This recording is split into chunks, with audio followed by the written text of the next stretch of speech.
Tired of the emptiness of his life of luxury, a millionaire disguises himself as a mailman in a humble neighborhood. He meets a humble teacher who awakens something in him that he hasn't felt in years.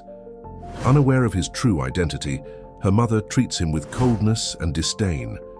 At 38, he was at the pinnacle of success, a self-made billionaire with a business empire that spanned continents. Yet as he stood there in his perfectly tailored Tom Ford suit, a glass of 30-year-old scotch in hand, he felt nothing but an overwhelming sense of emptiness.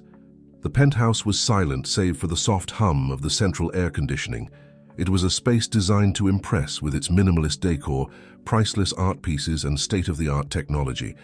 But to Alexander, it felt more like a museum than a home. He took a sip of his scotch, savoring the burn as it slid down his throat, a momentary distraction from the hollowness that seemed to echo in every corner of his life.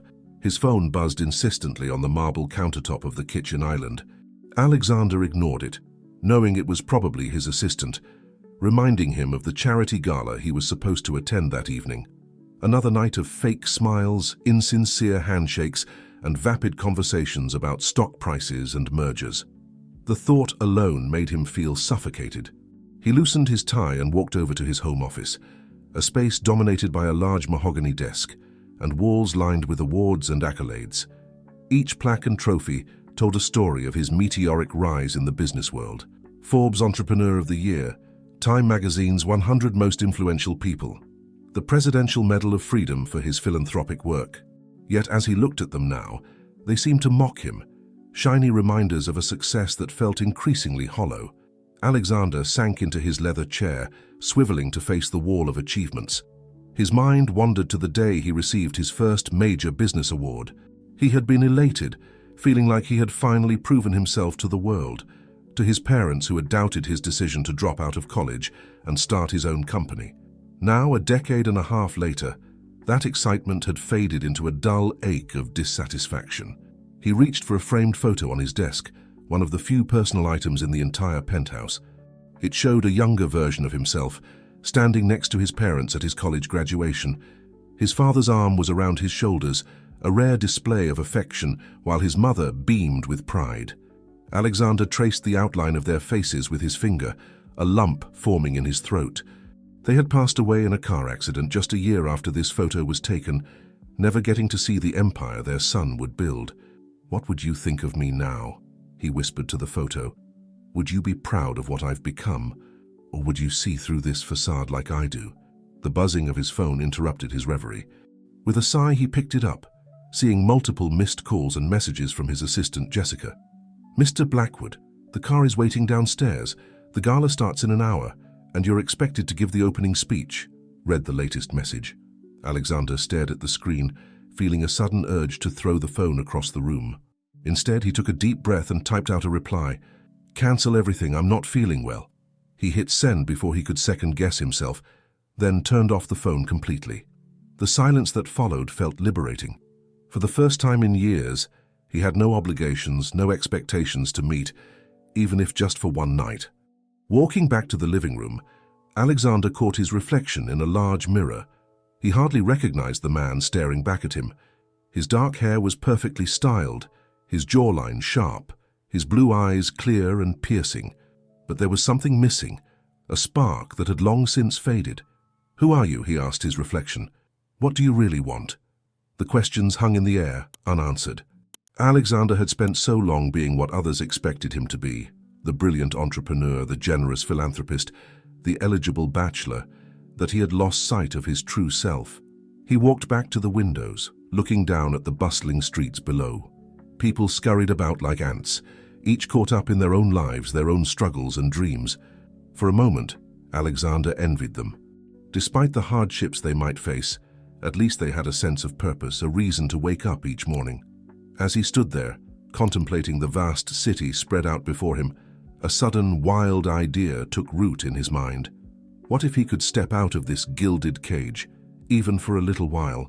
What if he could experience life as one of those people down there, free from the burden of his wealth and status? The thought was both terrifying and exhilarating. Alexander felt his heart rate quicken, a sensation he hadn't experienced in years. It was the feeling of being alive, of standing on the precipice of something unknown and thrilling. Without allowing himself to overthink it, he strode to his bedroom and changed into the most nondescript clothes he could find: a pair of jeans, a plain t-shirt, and a hooded sweatshirt. He grabbed a backpack and stuffed it with some cash and a few essentials. As he was about to leave, his eyes fell on the photo from his desk. After a moment's hesitation, he took it out of the frame and slipped it into his backpack. It was the one piece of his old life he couldn't bear to leave behind. Alexander took one last look around the penthouse at the trappings of success that had become his prison. Then, with a deep breath, he stepped into the private elevator that would take him down to the garage where his driver waited. As the elevator descended, Alexander felt a mix of anxiety and excitement coursing through his veins. He had no plan, no idea where this impulsive decision would lead him, but for the first time in years, he felt truly alive. The elevator doors opened, revealing his longtime driver, Michael, standing next to the sleek black limousine. "Good evening, Mr. Blackwood," Michael said, a hint of surprise in his voice as he took in Alexander's casual attire. "I thought you weren't feeling well. Shall I take you to the doctor?" Alexander shook his head, a small smile playing on his lips. "No, Michael. Tonight I need you to take me somewhere else. Somewhere real." Michael's eyebrows furrowed in confusion, his hand still on the door handle of the limousine. "I'm sorry, sir, but I don't understand. Where exactly would you like to go?" Alexander paused, realizing he hadn't thought this far ahead. His impulsive decision to escape his gilded cage had led him to this moment, but he had no destination in mind. He looked at Michael, really looked at him for perhaps the first time in years, and an idea struck him. "Michael," Alexander began, his voice softer than usual, "where do you live?" The driver's confusion deepened. "Sir? Your neighborhood," Alexander clarified. "What's it like? Is it real?" Michael hesitated, clearly unsure of how to respond to this unusual line of questioning from his employer. "Well, Mr. Blackwood, I live in Queens, Sunnyside to be exact. It's not fancy, but it's home. Real enough, I suppose." A smile spread across Alexander's face, a genuine one that reached his eyes, a rare occurrence in recent years. "Perfect. That's where I want to go." "To Sunnyside." Michael's eyes widened in surprise, but he quickly schooled his features back into professional neutrality. "As you wish, sir. Any particular destination in Sunnyside?" Alexander shook his head. "No, just drive me around. Show me your neighborhood, Michael. Show me where real people live." Still looking perplexed but unwilling to question his employer further, Michael nodded and opened the car door. As Alexander slid into the back seat, he caught a glimpse of his driver's face in the rearview mirror. There was a mix of concern and curiosity in Michael's eyes, but he said nothing as he started the engine and pulled out of the garage. The drive from Manhattan to Queens was like a journey between two worlds. As they crossed the Queensboro Bridge, Alexander watched the glittering skyscrapers of Manhattan recede in the distance. The familiar landscape of power and wealth gave way to a more modest, lived-in environment. The streets became narrower, the buildings shorter and less imposing. Signs in various languages began to appear, hinting at the diverse community they were entering. Alexander leaned forward, his face almost pressed against the window as he took in every detail. The sidewalks were busy with people going about their evening routines. Parents walking hand in hand with children, teenagers hanging out in front of bodegas, elderly couples taking leisurely strolls. It was a tapestry of life so different from the sterile, curated world he was used to. As they drove deeper into Sunnyside, Alexander's attention was caught by a small crowd gathered in front of what looked like a community center. A colorful banner hung above the entrance proclaiming Sunnyside Community Library Family Reading Night. "Michael, stop the car," Alexander said suddenly. The driver complied, pulling over to the curb. "Is everything all right, Mr. Blackwood?" Alexander nodded, his eyes still fixed on the scene outside. "Yes, everything's fine. I want to take a closer look." Before Michael could respond, Alexander had opened the door and stepped out onto the sidewalk. The sounds and smells of the neighborhood enveloped him immediately. The chatter of conversations in multiple languages, the aroma of various cuisines wafting from nearby restaurants, the distant laughter of children playing in a park. He approached the community center, blending in easily with his casual attire. Nobody gave him a second glance. A novel experience for someone used to being the center of attention wherever he went. As he got closer, he could see families entering the building, many carrying books or holding the hands of excited children. A woman stood at the entrance greeting people with a warm smile. She was in her early 30s, with curly brown hair pulled back in a messy bun, and warm hazel eyes that crinkled at the corners when she smiled. She wore a simple sundress and comfortable flats, a stark contrast to the designer-clad women Alexander usually encountered. "Welcome to family reading night," she called out cheerfully to a group approaching the entrance. "We're so glad you could make it. We've got some great stories lined up tonight." Alexander found himself drawn to her enthusiasm. Without really thinking about it, he joined the line of people entering the building. As he approached the entrance, the woman turned her radiant smile on him. "Hi there. I don't think I've seen you at one of our events before. I'm Emma, the community librarian. Welcome to family reading night." For a moment, Alexander was at a loss for words. It had been so long since someone had spoken to him without an agenda, without knowing or caring who he was.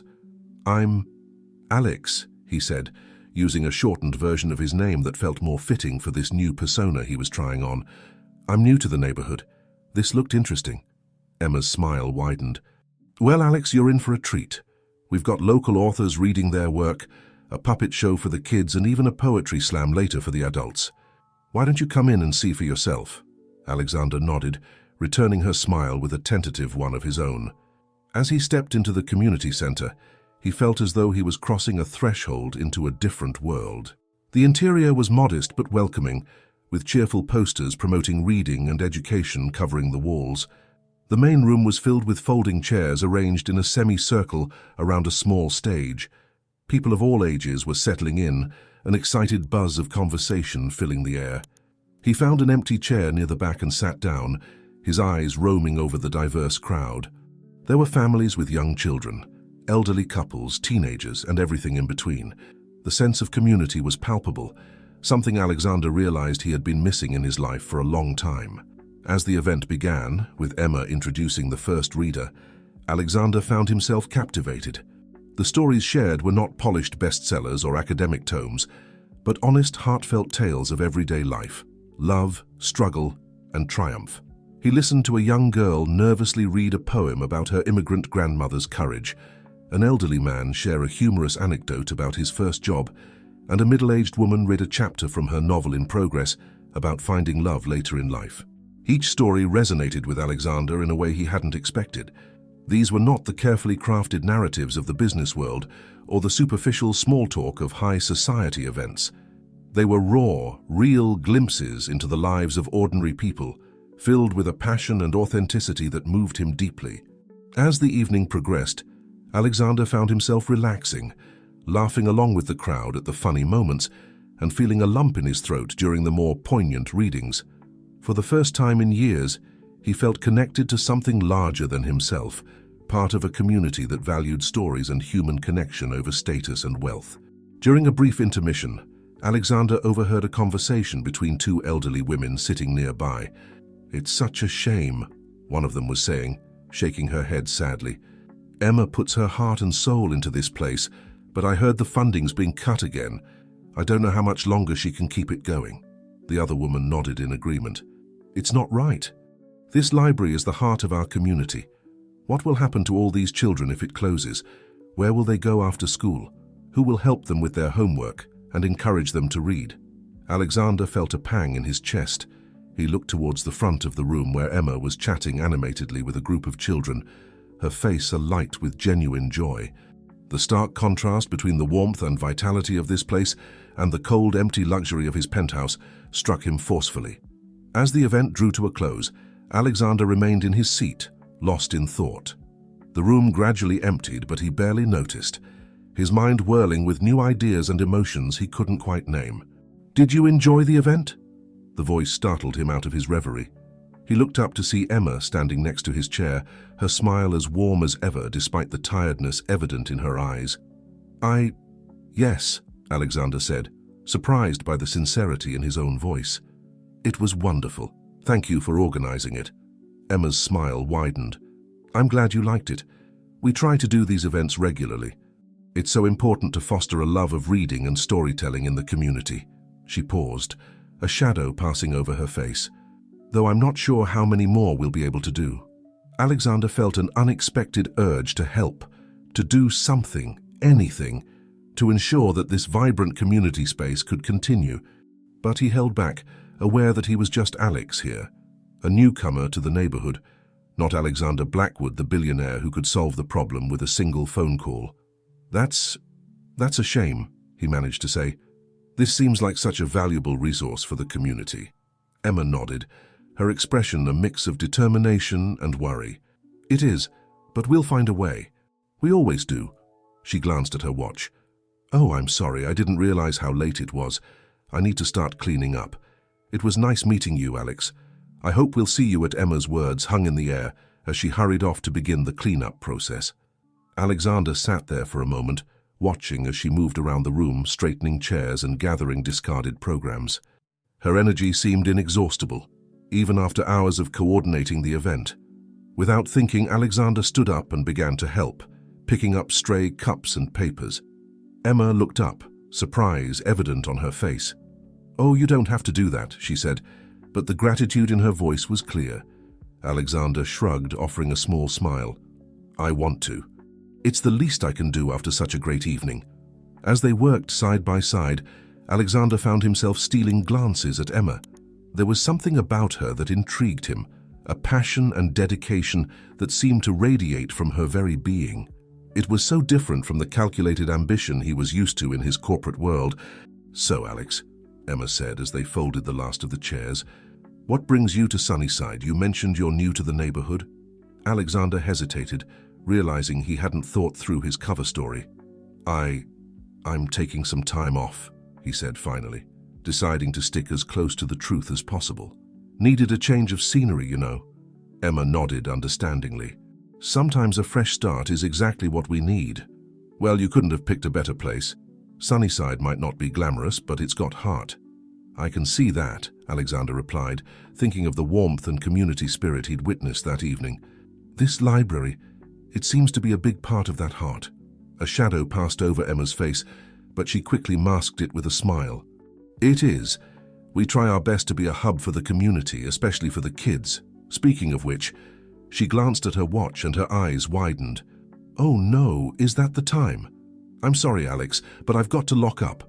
I have an early start tomorrow. It's career day at the local elementary school." "You're a teacher too?" Alexander asked, impressed. Emma laughed, a melodious sound that seemed to brighten the room. "No, not officially, but I do a lot of work with the schools in the area. Reading programs, tutoring, that sort of thing. Tomorrow, I'm talking to the kids about being a librarian and the importance of literacy." As they walked towards the exit, Alexander found himself reluctant to leave. This brief glimpse into a world so different from his own had awakened something in him. A curiosity, a hunger for more. Would it be okay if I came back?" he asked hesitantly as Emma locked the door behind them. "Maybe volunteer or something." Emma's face lit up. "Really? That would be wonderful. We can always use more help, especially with our after-school programs. Why don't you come by tomorrow afternoon? I can show you around properly and we can see where you might fit in." Alexander nodded, a warm feeling spreading through his chest. "I'd like that. Thank you, Emma." As they parted ways, Alexander watched Emma walk down the street, her curly hair bouncing with each step. He stood there for a moment, the cool night air a stark contrast to the warmth he'd felt inside the library. Finally, he turned and walked back to where Michael was waiting with the car. The driver's eyebrows rose questioningly, but he said nothing as Alexander slid into the back seat. "Michael," Alexander said after a moment of silence, "do you know of any hotels in this area?" "Nothing fancy, just a normal place where people might stay if they were new to the neighborhood." Michael's surprise was evident in the rearview mirror, but he quickly composed himself. "Yes, sir. There's a decent place a few blocks from here. Family run, been there for years. Would you like me to take you there?" Alexander nodded, his mind already racing with plans. He needed clothes, toiletries, a backstory. He needed to become Alex, the newcomer to Sunnyside, at least for a little while. As Michael drove, Alexander pulled out his phone and switched it on. Immediately, it buzzed with a flood of missed calls and messages. He ignored them all, quickly composing an email to his executive assistant. Jessica, I'm taking an indefinite leave of absence for personal reasons. Cancel all my appointments for the foreseeable future. The board can handle day-to-day operations. I'll be unreachable, but I'm fine. Do not try to find me. I'll be in touch when I'm ready. AB. He hit send before he could second-guess himself, then turned off the phone again. The sense of liberation he felt was exhilarating and terrifying in equal measure. The car pulled up in front of a modest hotel. It was clean and well-maintained, but a far cry from the five-star establishments Alexander was accustomed to. Perfect. Michael, Alexander said as he prepared to exit the car, I need you to do something for me. Of course, sir, Michael replied, his professional demeanor intact despite the strange events of the evening. I need you to keep this expedition to yourself. As far as anyone knows, you dropped me off at home and that's the last you saw of me. Can you do that? Michael was silent for a moment, then nodded. Yes, Mr. Blackwood, but may I speak freely? Alexander nodded, curious. Whatever you're doing, sir, whatever you're looking for, I hope you find it. You deserve to be happy. The simple sincerity of Michael's words caught Alexander off guard. He felt a lump form in his throat. Thank you, Michael. That means a lot. With a final nod to his driver, Alexander stepped out of the car and into his new life. He watched as the sleek black vehicle disappeared around the corner, carrying with it the last vestiges of his old identity. Inside the hotel, the front desk clerk barely glanced up as Alexander approached. There was no recognition in her eyes, no special treatment. He was just another guest, another face. The anonymity was refreshing. Room for one, please, he said, placing a credit card on the counter. It wasn't his usual black American Express, but a more modest card he kept for emergencies. I'm not sure how long I'll be staying. The clerk nodded, tapping at her computer. Not a problem, sir. We can set you up on a day-to-day basis. Room 305 is available. It's got a nice view of the street if you're interested in people watching. Alexander smiled, thinking of the vibrant neighborhood he'd witnessed earlier. That sounds perfect, thank you. As he settled into his room, small but clean, with a comfortable-looking bed and a desk by the window, Alexander felt a mix of excitement and trepidation. He was stepping into unknown territory, leaving behind everything he'd known for... what? He wasn't sure yet, but as he looked out the window at the street below, watching people hurry home after a long day, he felt more alive than he had in years. He thought of Emma, of her passion for her work and her community. He thought of the stories he'd heard at the library, of ordinary people living extraordinary lives in their own ways, and for the first time in a long time, Alexander Blackwood, now just Alex, felt a spark of something he'd thought long extinguished: hope. As he prepared for bed, his mind was already racing with plans for the next day. He would need to buy some more appropriate clothes, maybe explore the neighborhood a bit before heading to the library in the afternoon. He felt like a kid on the night before a big adventure, nervous and thrilled all at once. Just before he turned out the light, Alex's eyes fell on his backpack. He reached in and pulled out the photo he'd brought from his penthouse, the one of him with his parents at his college graduation. He propped it up on the bedside table, a reminder of where he'd come from, and perhaps a guide for where he was going. Well, he said softly to the smiling faces in the photo, I guess this is the start of something new. Wish me luck. As he drifted off to sleep, the sounds of the city a gentle lullaby outside his window, Alex felt a sense of peace he hadn't experienced in years. Tomorrow would bring new challenges, new experiences, and just maybe, a chance to rediscover the person he was meant to be. The morning sun streamed through the thin curtains of room 305, gently rousing Alex from his slumber. For a moment he felt disoriented, the modest surroundings a stark contrast to his usual wake-up view of the Manhattan skyline. Then, as the events of the previous day came flooding back, a small smile played on his lips. He sat up, stretching, and looked around the room. It was simple, nothing like the luxurious spaces he was accustomed to, but there was something comforting about its unpretentious nature.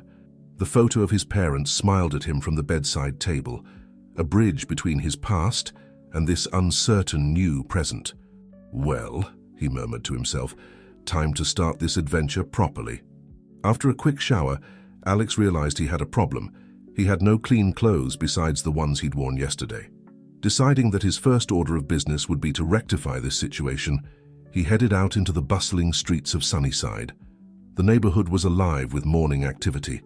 People hurried to catch buses and subways, parents walked children to school, and the enticing aroma of fresh coffee and baked goods wafted from numerous cafes and bakeries. Alex found himself swept along in the current of everyday life, anonymous and ordinary in a way that felt surprisingly liberating. He spotted a modest clothing store a few blocks from the hotel and stepped inside. The elderly shopkeeper greeted him with a warm smile. "Good morning, young man. What can I help you with today?" Alex looked around, slightly overwhelmed by the task of choosing his own clothes without a personal shopper for the first time in years. I need some basics. I'm new in town and my luggage was lost." The shopkeeper's eyes filled with sympathy. "Oh, you poor thing. Don't worry, we'll get you sorted out in no time." What followed was a whirlwind of trying on jeans, t-shirts, button-downs and sweaters. The shopkeeper, who introduced herself as Mrs. Chen, had an eye for fit and style that rivaled any high-end fashion consultant. By the end of the impromptu shopping spree, Alex had a wardrobe that would help him blend seamlessly into his new environment. As Mrs. Chen rang up his purchases, she chatted amiably about the neighborhood. "Sunnyside's a wonderful place to live, you know. We look out for each other here. If you need anything, just ask around. Someone will always be willing to help." Alex felt a warmth spread through his chest at her words. It was a stark contrast to the cutthroat world he was used to, where every interaction was tinged with ulterior motives and hidden agendas. Leaving the store with his arms full of shopping bags, Alex's next stop was a nearby cafe for some much-needed coffee and breakfast. As he sat at a small table by the window, savoring a perfectly made latte and a fresh croissant, he found himself people-watching, fascinated by the diverse tapestry of life unfolding before him. A group of construction workers shared jokes over hearty breakfasts. A young mother expertly juggled a baby and a toddler while ordering her coffee. Two elderly men were engaged in an intense chess match in the corner. Each scene was a snapshot of real life, unfiltered and authentic, in a way that both excited and intimidated Alex. As he finished his breakfast, Alex glanced at his watch. It was still a few hours before he was due at the library to meet Emma. Feeling a sudden urge to explore, he decided to take a walk around the neighborhood. His feet carried him past small parks where children played and dog walkers chatted, by bustling local businesses, and through quiet residential streets lined with modest but well-kept homes. Every so often, he'd catch snippets of conversation in languages he didn't understand, reminding him of the rich cultural diversity of the area. As he walked, Alex found his mind wandering to Emma and the library.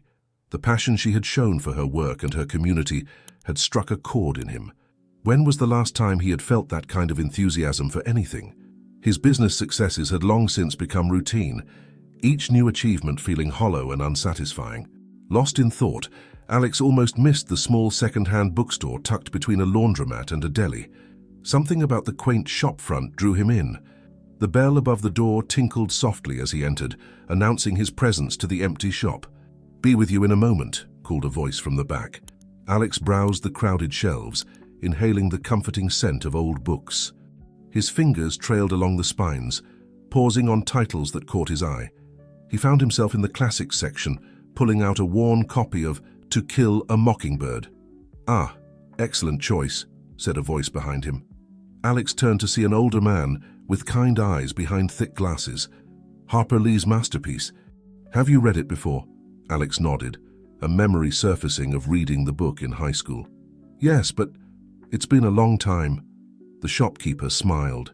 "Some books are worth revisiting. We change, and so our understanding of the story changes too." He held out his hand. "I'm George, by the way. Welcome to my little corner of literary heaven." As Alex shook George's hand, he felt a sudden impulse. "I'm Alex. I'm new in town, and I volunteered to help out at the community library. Do you have any recommendations for books that might be good for their programs, especially for kids and teenagers?" George's face lit up. "Oh, working with Emma, are you? Wonderful woman doing great things for this community." He began moving through the shop, pulling books off shelves with practiced ease.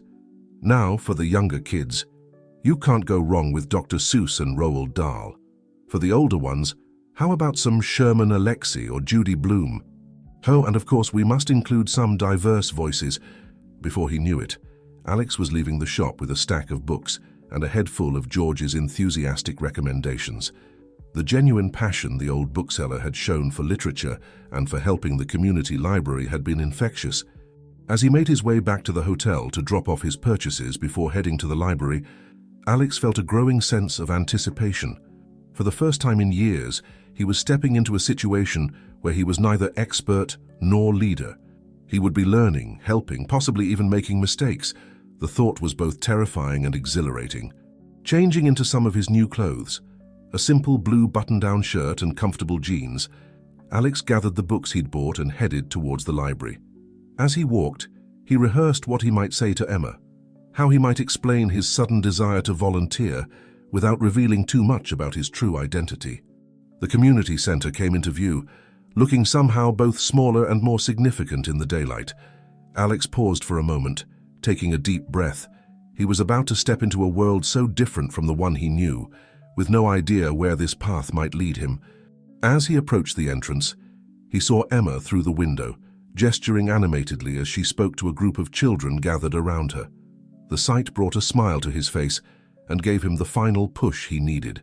With one last deep breath, Alex pushed open the door and stepped inside, ready to begin this new chapter of his life. The familiar scent of books and the sound of Emma's cheerful voice washed over him as he entered, and he felt a sense of rightness settle over him. Whatever challenges lay ahead, he knew in that moment that he had made the right choice.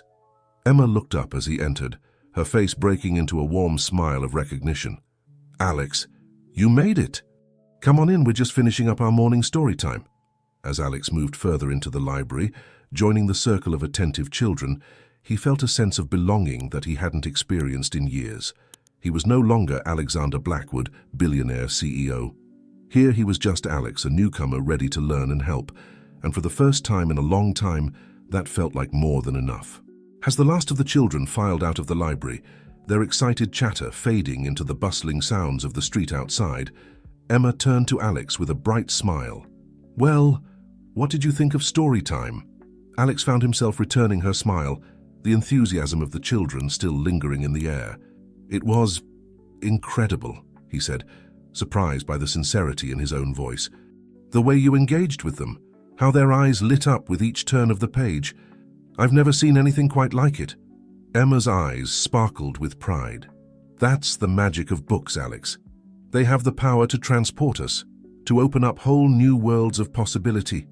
She glanced at the stack of books in his arms. "And speaking of books, what have you got there?" Alex looked down at the pile, suddenly feeling a bit self-conscious. "Oh, I stopped by a bookstore on my way here. The owner, George, recommended these for the library programs. I hope that's okay." Emma's face lit up even more, if that was possible. "George from Once Upon a Time? Oh, he's a treasure. And how thoughtful of you to bring books." She began to flip through the stack, nodding approvingly.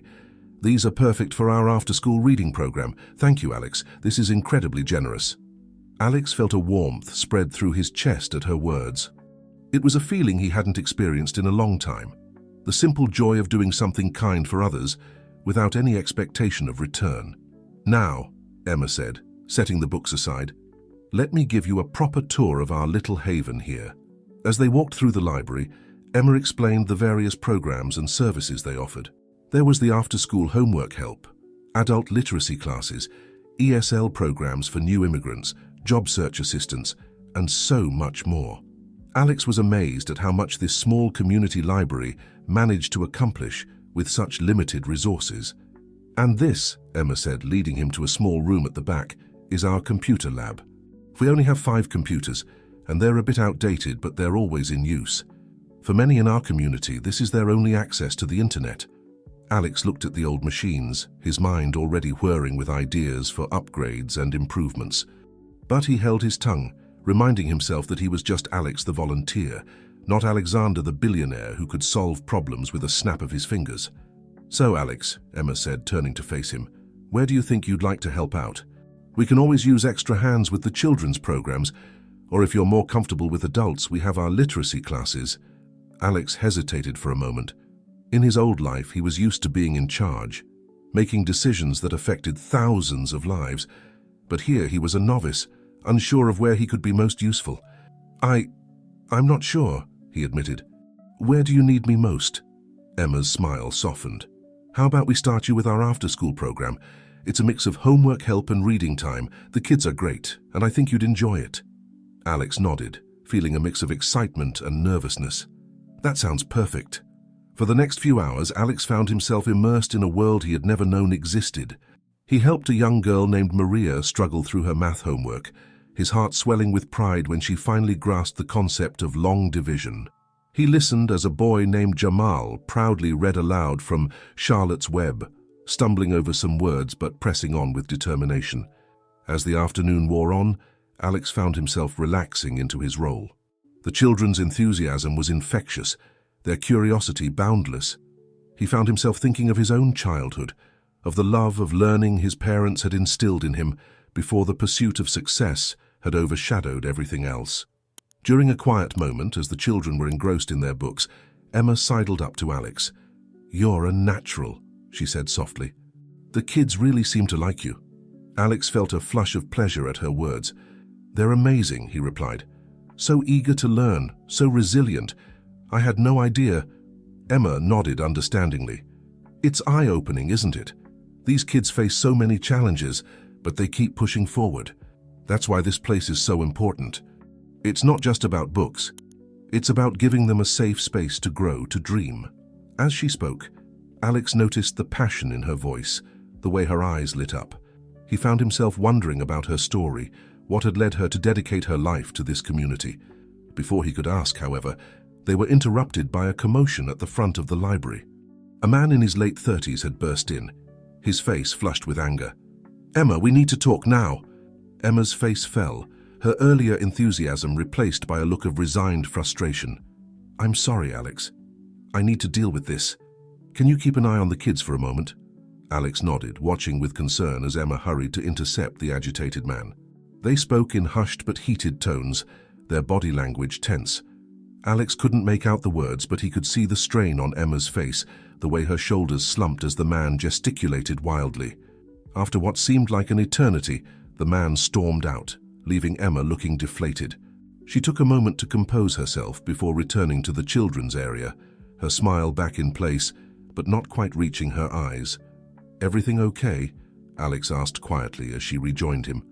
Emma nodded, but Alex could see the worry lines around her eyes. "Just library business," she said evasively. "Nothing for you to worry about." As the last of the children were picked up by their parents, Alex helped Emma tidy up the library. He could sense that something was weighing on her, but he didn't want to pry. Instead, he focused on expressing his gratitude for the opportunity to help. "Thank you for today, Emma," he said as they walked to the front door. It was really something special." Emma's smile this time was genuine, the worry momentarily forgotten. "Thank you for volunteering, Alex. You made a real difference today. Will you come back tomorrow?" The hopefulness in her voice tugged at Alex's heart. "Wild horses couldn't keep me away," he said with a grin. As he walked back to his hotel in the gathering twilight, Alex's mind was buzzing with the events of the day. The joy of helping the children, the sense of purpose he'd felt, the warmth of Emma's smile. It all swirled together, making him feel more alive than he had in years. But underneath it all was a current of unease. The angry man at the library, the worry in Emma's eyes. There was clearly trouble brewing, and for the first time in his new life in Sunnyside, Alex felt the stirring of his old self, the problem solver, the fixer. As he entered his hotel room, his eyes fell on the photo of his parents. "What would you do?" he asked the smiling faces. "How can I help without revealing who I really am?" The photo, of course, remained silent, but as Alex prepared for bed, he felt a sense of determination settling over him. He didn't know how yet, but he was going to find a way to help Emma and the library. This community had already given him so much in just 2 days, it was time for him to give back.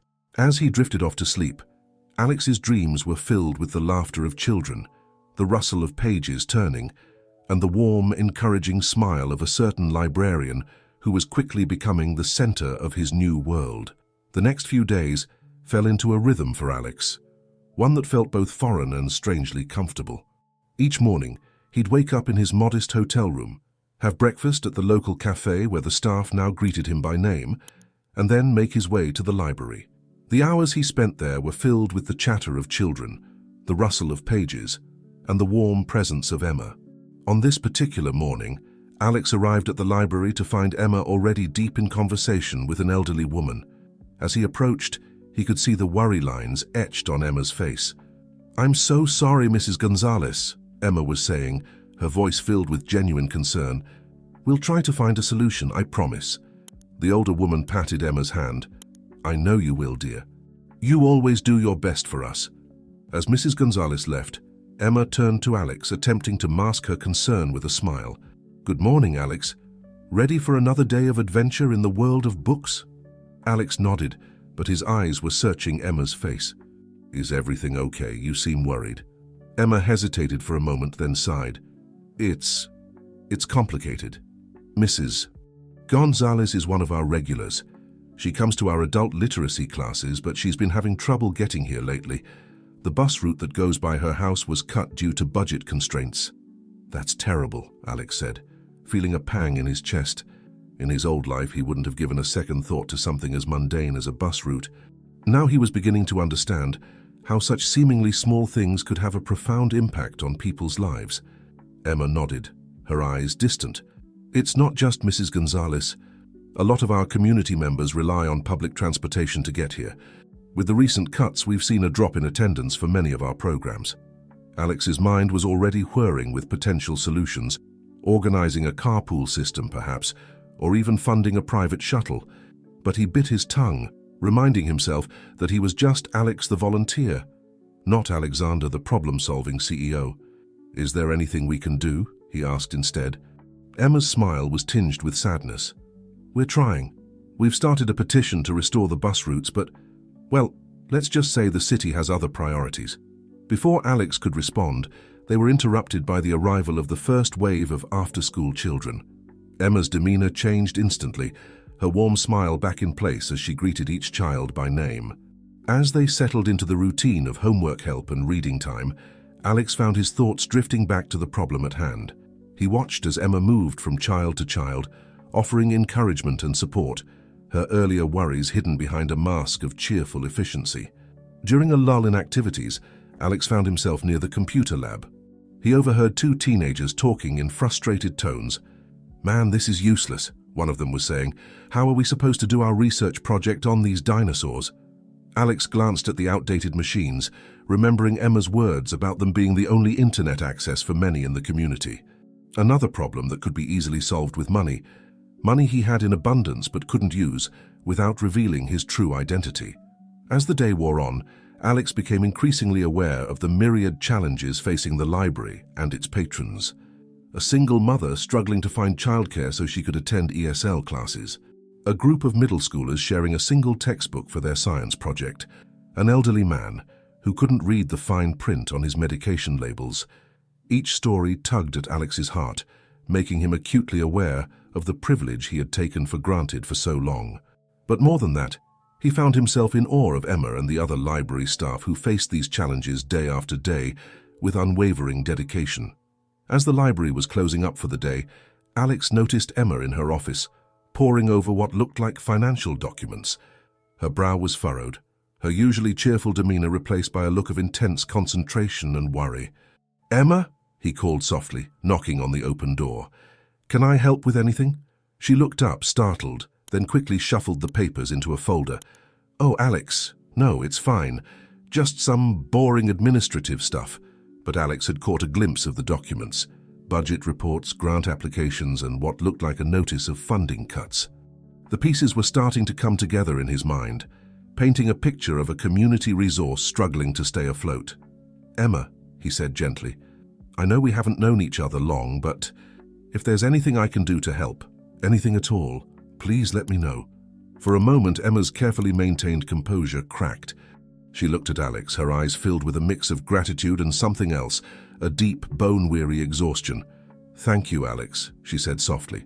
"You've already helped so much just by being here. It's just..." She trailed off, seeming to debate whether to continue. It's just what? Alex prompted gently. Emma sighed. The library. We're in trouble. Serious trouble. The city's slashing our budget again, and I don't know how we're going to keep all our programs running. I've been writing grant applications, trying to find corporate sponsors, but... She gestured helplessly at the stack of papers. Alex felt a familiar surge of adrenaline, the kind he used to get when faced with a challenging business problem. But this was different. This wasn't about profit margins or market share. This was about people's lives, about the heart of a community. There has to be something we can do, he said, his mind already racing with ideas. Maybe a fundraising event? Or a community outreach campaign? Emma's smile was sad but appreciative. We've tried all that. The community is incredibly supportive, but they're stretched thin too. And as for corporate sponsors, she shook her head. Let's just say we're not exactly a priority for the big companies in the city. Alex felt a pang of guilt at her words, thinking of his own company and its lavish charitable galas that did more for PR than actual community support. He made a mental note to revisit his corporate philanthropy policies when, if, he returned to his old life. Don't give up hope, he said, reaching out to squeeze Emma's hand before he could think better of it. We'll figure something out. Together. Emma looked at their joined hands, then up at Alex's face. For a moment, something electric passed between them, a connection that went beyond their shared concern for the library. Then Emma gently withdrew her hand, her professional mask slipping back into place. Thank you, Alex. Your optimism it's refreshing. Now we should probably head out. It's getting late. As they walked out of the library together, Alex's mind was churning. He knew he had the means to solve all of these problems with a single phone call. But doing so would mean revealing his true identity, potentially shattering the genuine connections he had begun to form here. They paused on the sidewalk outside the library, the streets of Sunnyside alive with the early evening bustle. Alex, Emma said suddenly, would you like to grab a coffee? There's a little place around the corner that stays open late. I could use someone to talk to. Alex felt his heart skip a beat. I'd love to, he said, meaning it more than he had meant anything in a long time. As they walked towards the cafe, Alex stealing glances at Emma's profile in the fading light, he felt himself standing on the edge of something profound. He was falling for Emma, he realized, not just her beauty or her kindness, but her passion, her dedication, her unwavering commitment to her community. But as they settled into a cozy booth at the cafe, Emma's warm smile drawing him in, Alex was acutely aware of the secret that stood between them. He was living a lie, one that grew more complicated with each passing day. As Emma began to open up about her hopes and fears for the library, Alex made a silent vow to himself. He would find a way to help, not as Alexander Blackwood the billionaire, but as Alex the volunteer. And someday, when the time was right, he would tell Emma the truth and hope that the connection they were forming was strong enough to withstand it. For now, though, he pushed those thoughts aside and focused on the woman in front of him, ready to listen, to support, and perhaps to fall a little deeper into this new life he was creating for himself. The cafe was a cozy little place, with mismatched furniture and local artwork adorning the walls. As Alex and Emma settled into a worn but comfortable booth, the rich aroma of freshly brewed coffee enveloped them. The place was quiet at this hour, with only a few other patrons scattered about, creating an intimate atmosphere. A young waitress approached their table, her tired smile brightening as she recognized Emma. "The usual, Emma?" she asked. Emma nodded. "Thanks, Lila. And whatever my friend here would like." She gestured towards Alex. "I'll have the same," Alex said, realizing he didn't even know what Emma's usual was. It felt right, somehow, to follow her lead in this, as he had been doing in so many other ways lately. As Lila walked away, Emma turned to Alex, her eyes reflecting the warm glow of the cafe's Edison bulbs. "Thank you for coming," she said softly. "I don't usually, I try to keep my professional and personal life separate, but lately it's been getting harder." Alex leaned in slightly, his voice gentle. "Emma, you don't have to explain. I'm here to listen if that's what you need." She smiled gratefully, then took a deep breath. "It's just, the library means everything to me. It's not just a job, you know. It's my life's work. The thought of losing it, of letting down all those people who depend on us." She trailed off, her eyes glistening with unshed tears.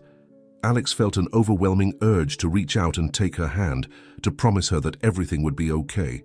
But he held back, aware of the boundaries between them and the secrets he was keeping. "Tell me about it," he said instead. "How did you end up running the library?" Emma's face softened at the memory. "It wasn't exactly planned," she said with a small laugh. "I grew up in this neighborhood, you know. My parents were immigrants, worked multiple jobs to make ends meet. The library was my safe haven.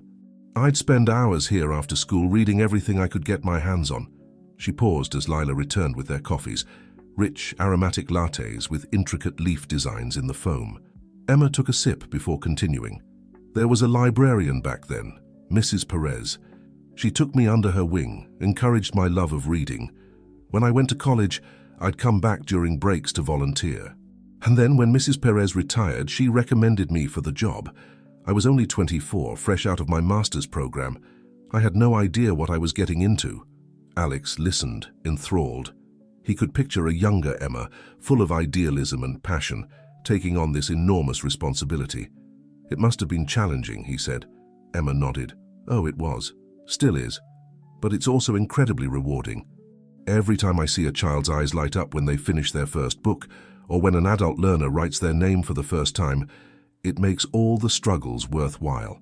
As she spoke, Alex found himself more and more in awe of her dedication and passion. It was so different from the world he came from, where success was measured in profit margins and stock prices. "You're amazing, Emma," he said, the words slipping out before he could stop them. "What you do here, the impact you have on people's lives. It's incredible." Emma blushed slightly, looking down at her coffee. "I'm just doing my job," she said modestly. "But thank you. It means a lot to hear that, especially now." There was a moment of comfortable silence between them, filled only by the soft clinking of cups and the low murmur of conversation from the other patrons. "Can I ask you something, Alex?" Emma said suddenly, looking up to meet his eyes. "What brought you here? To Sunnyside, I mean. You mentioned taking some time off, but there's more to it, isn't there?" Alex felt his heart rate quicken. This was dangerous territory. He wanted to be honest with Emma, but he couldn't reveal the whole truth. Not yet. I was feeling lost," he said slowly, choosing his words carefully. "My life before it was successful by most standards, but it felt empty, meaningless. I needed a change, a chance to figure out what really matters." Emma nodded understandingly. "And what have you found so far?" Alex looked at her, taking in her genuine interest, the warmth in her eyes. "I've found that there's more to life than I realized," he said softly. "That true fulfillment comes from connecting with others, from making a difference, even in small ways." Emma's smile was radiant. "That's beautiful, Alex. I'm glad you found your way here." As they continued to talk, the conversation flowing easily between them, Alex felt a growing sense of contentment. They shared stories from their childhoods, laughed over embarrassing moments, and discussed their favorite books. It was the most genuine connection Alex had felt with another person in years. But as the night wore on, a shadow seemed to fall over Emma's face. She glanced at her watch and sighed. "I should probably get going," she said reluctantly. "Early start tomorrow. We're having a board meeting to discuss the budget situation." Alex nodded, trying to hide his disappointment. "Of course. Can I walk you home?" Emma hesitated for a moment, then nodded. "I'd like that." As they stepped out into the cool night air, Alex was acutely aware of Emma's presence beside him. They walked in comfortable silence for a while, their arms occasionally brushing, sending little sparks of electricity through Alex's body. "Alex," Emma said suddenly, stopping under a streetlight, "I just want you to know, having you at the library these past few days, it's been wonderful. Your enthusiasm, your dedication. It's reminded me why I do this work." Alex felt a lump form in his throat. "Emma, But before he could finish, they were interrupted by the sound of rapid footsteps approaching. A young man came running up to them, out of breath and looking distressed. "Emma, thank God I found you," he gasped. Emma's face creased with concern. "Miguel? What's wrong?" The young man, Miguel, took a deep breath. "It's Mama, she's in trouble. Those men, they came back, they're threatening to take the store if she doesn't pay up." Emma's face paled. "Oh no, not again. Okay, Miguel, calm down. We'll figure this out." She turned to Alex, apology written all over her face. "I'm so sorry, Alex, I have to go. It's a family emergency. Alex nodded, his mind racing. Of course, go. Is there anything I can do to help? Emma shook her head. No, but thank you. I'll see you tomorrow at the library, okay? Before Alex could respond, Emma and Miguel were hurrying away, their hushed conversation fading into the night. Alex stood there for a moment, processing what had just happened. The evening had taken such an unexpected turn. He thought about Emma, about the worry in her eyes when Miguel appeared. It was clear there was more going on here than just the library's financial troubles. As he slowly made his way back to his hotel, Alex's mind was whirring. He wanted to help, not just with the library, but with whatever was troubling Emma and her family. But how could he do that without revealing his true identity? For the first time since he'd arrived in Sunnyside, Alex found himself seriously considering the idea of coming clean about who he really was. The thought was terrifying. Would Emma understand why he had kept it a secret? Would she ever trust him again? But as he lay in bed that night, unable to sleep, Alex realized that he cared too much about Emma and this community to stand by and do nothing. Tomorrow, he decided, he would start looking for ways to help, discreetly for now. But if it came down to it, he was prepared to reveal his true identity if that's what it took to protect the people and the place that had come to mean so much to him. With that resolution, Alex finally drifted off to sleep, his dreams filled with Emma's smile and the challenges that lay ahead. The next morning, Alex woke with a sense of purpose that had been absent from his life for years. The events of the previous night, his conversation with Emma, the sudden appearance of Miguel, and the hints of trouble lurking beneath the surface had crystallized something within him. He was no longer content to be a passive observer in this community. It was time to take action. As he made his way to the library, Alex's mind raced with possibilities. He knew he had the resources to solve many of the problems facing Sunnyside, but using them would mean revealing his true identity. The risk of losing the genuine connections he'd formed, especially with Emma, weighed heavily on him. The library was quiet when he arrived, the usual morning bustle noticeably absent. He found Emma in her office, her face drawn with worry as she pored over a stack of papers. "Emma?" he called softly, knocking on the open door. She looked up, startled, then tried to compose herself. "Oh, Alex. Good morning. I'm sorry, I'm a bit distracted today." Alex stepped into the office, concern etched on his face. "Is everything okay?" "After last night, I was worried," Emma sighed, running a hand through her curly hair. "It's complicated. Family stuff, you know." She attempted a smile that didn't reach her eyes. "Nothing for you to worry about." But Alex wasn't about to let it go that easily. He pulled up a chair and sat down across from her. "Emma, I know we haven't known each other long, but I care about you. And this community. If there's anything I can do to help, please let me know." For a moment, Emma's carefully maintained composure cracked. She looked at Alex, her eyes filled with a mix of gratitude and hesitation. "Thank you, Alex. That means more than you know, but it's not something you can help with. It's not just the library, my family. We're in trouble." Alex leaned forward, his voice gentle but firm. "Tell me, please." Emma took a deep breath, seeming to weigh her options. Finally, she spoke. "My brother, Miguel, the one you saw last night, he got involved with some bad people a while back. Loan sharks. He thought he could make some quick money to help our mother's store, but it didn't work out that way." Alex listened intently, pieces of the puzzle starting to fall into place. "Now these men are threatening my mother," Emma continued, her voice barely above a whisper. "They want the money Miguel borrowed, plus interest. If we don't pay, they're talking about taking the store. It's all my mother has." "Can't you go to the police?" Alex asked, already knowing the answer. Emma shook her head. "These people have connections, and my mother, she's an immigrant. She's afraid of drawing attention to herself, even though she's here legally. Plus Miguel, he's not entirely innocent in all this. We're trying to handle it ourselves, but..."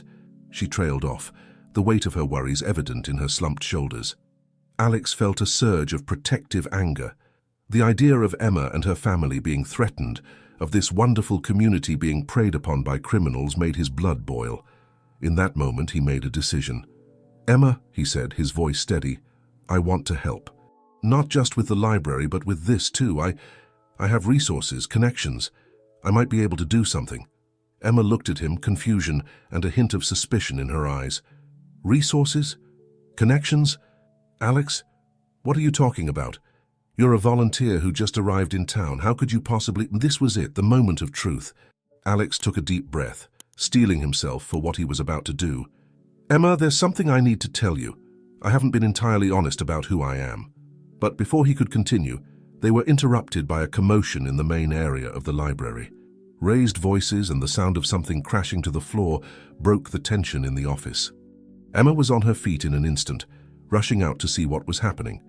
Alex followed close behind, his confession momentarily forgotten. In the center of the library stood two men in expensive suits, looking entirely out of place among the bookshelves and reading nooks. One of them had knocked over a display of children's books, scattering them across the floor.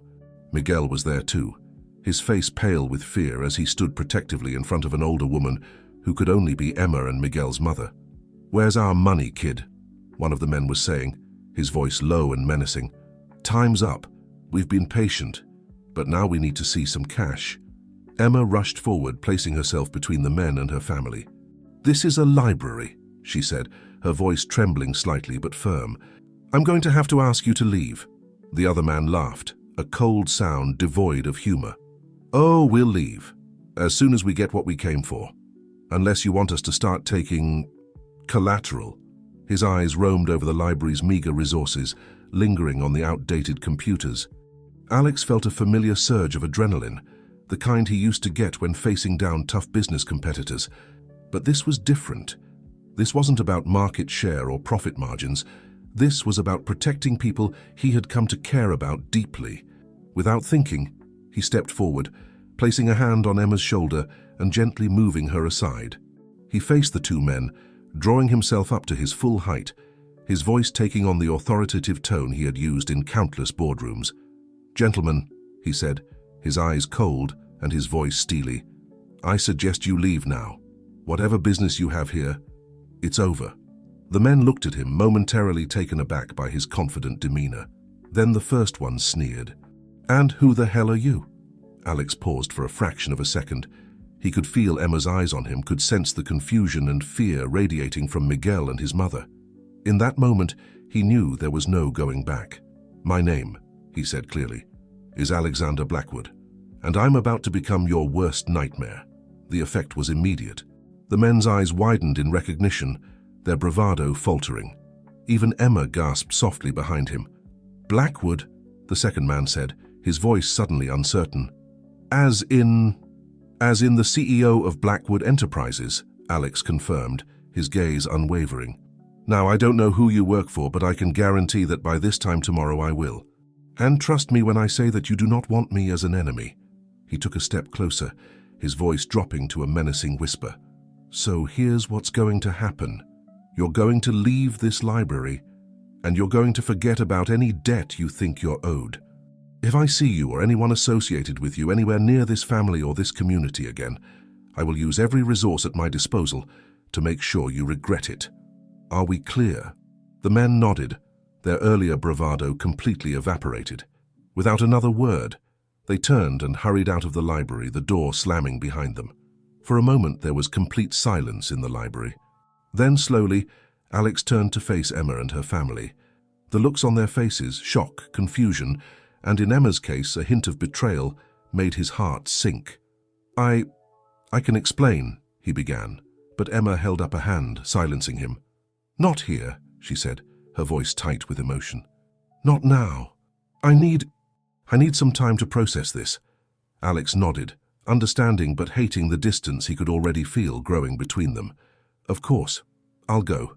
But Emma, please let me explain everything. When you're ready." Emma didn't respond, her gaze fixed on a point somewhere over his shoulder. With a heavy heart, Alex turned and walked out of the library, the weight of his revealed secret pressing down on him with each step. As he stepped out into the sunlight, Alex knew that everything had changed.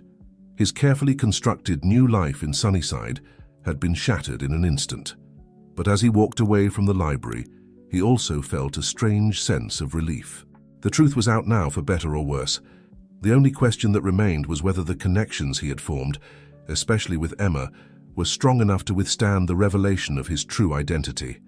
As he made his way back to his hotel, Alex could only hope that he hadn't lost everything he had come to cherish in his pursuit of a simpler life. The world seemed to move in slow motion as Alex made his way back to his hotel. The streets of Sunnyside, once a source of comfort and newfound purpose, now felt alien and unwelcoming. Every familiar face he passed seemed to stare at him with newfound suspicion, though he knew it was just his imagination running wild. As he entered his modest hotel room, the space that had become his sanctuary over the past few days now felt claustrophobic. Alex sank onto the bed, his head in his hands, replaying the events at the library over and over in his mind. The look on Emma's face, shock giving way to hurt and betrayal, was seared into his memory. He had known this moment would come eventually, had even been on the verge of revealing the truth himself, but the circumstances had forced his hand in the worst possible way. Hours passed as Alex sat there, alternating between self-recrimination and desperate strategizing. Should he go back to the library and try to explain? Should he give Emma space? Should he pack up and leave Sunnyside altogether, accepting that his experiment in living a simpler life had come to an abrupt and painful end? As evening fell, a soft knock on his door startled Alex out of his ruminations. His heart leapt, hoping against hope that it might be Emma. But when he opened the door, he found Michael, his driver, standing there with a concerned expression. "Mr. Blackwood," Michael said, his voice low. "I hope I'm not intruding, but, well, word travels fast in a small community. I heard about what happened at the library." Alex sighed, stepping back to allow Michael into the room. "I suppose I shouldn't be surprised. Please come in." As Michael entered, Alex was struck by the realization that this man who had been a constant presence in his life for years was now the only link between his old world and this new one he had been trying to create. "Sir," Michael began, then paused, seeming to search for the right words. "Alexander, I've worked for you for a long time, and I've never seen you as alive as you've been these past few days. Whatever brought you here, whatever you've found, I think it's important." Alex looked at Michael, truly looked at him perhaps for the first time. "Thank you, Michael. I think you're right. But I may have ruined everything." Michael shook his head. "With all due respect, sir, I don't think so. You did a good thing today, protecting that family. Yes, your method was unexpected, but your intentions were pure. If this Emma is half the person you seem to think she is, she'll see that too. She just needs time." Alex felt a glimmer of hope at Michael's words. "Do you really think so?" Michael nodded. "I do, but sir, if I may offer some advice." "Please," Alex said, gesturing for Michael to continue. "Don't run away. It might be tempting to go back to your old life, to the safety of what you know, but I think you'd be making a mistake. You came here looking for something, and I believe you found it. Don't give up on that so easily." Alex felt a lump form in his throat at the sincerity in Michael's voice.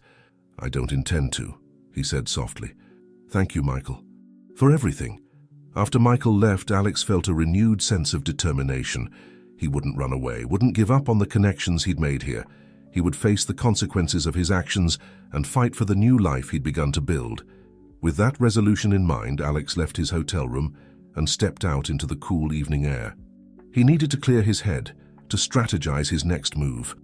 Without really thinking about it, his feet carried him towards the small park near the library, where he'd often seen families and children playing. As he approached, he saw a familiar figure sitting alone on a bench, illuminated by the soft glow of a streetlight. Emma. Alex's heart raced. Should he approach her? Would she even want to see him?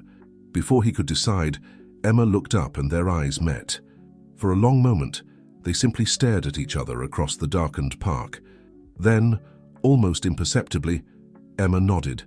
Taking a deep breath, Alex walked over and sat down beside her, leaving a respectful distance between them. For several minutes they sat in silence, the weight of unspoken words hanging heavy in the air. Finally, Emma spoke, her voice barely above a whisper. Why? It was a simple question, but Alex knew it carried the weight of so much more. Why had he lied? Why had he come to Sunnyside? Why had he involved himself in their lives? "I was lost," Alex began, his voice rough with emotion. "My life, it looked perfect from the outside. I had everything money could buy, but I felt empty, hollow. I needed to find something real, something meaningful. And then I found this place, found you. Emma turned to look at him, her eyes searching his face. So we were what? An experiment? A way for you to play at being normal? Alex shook his head vehemently. No, Emma, God no, you have to believe me. What I found here, the connections I've made, they're the most real thing I've experienced in years. Maybe ever. Emma was quiet for a moment, processing his words. You lied to me, Alex, or should I say Alexander? Alex, he said quickly. Please call me Alex. That's who I am here.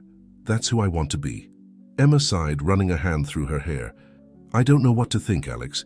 You swooped in like some kind of superhero today, and I'm grateful. Those men have been terrorizing my family for months, but I thought I knew you, and now I find out I don't know you at all. Alex felt a pang in his chest at her words. You do know me, Emma. The person I've been here, that's the real me, the me I want to be. Alexander Blackwood, the CEO, the billionaire, that's just a role I play.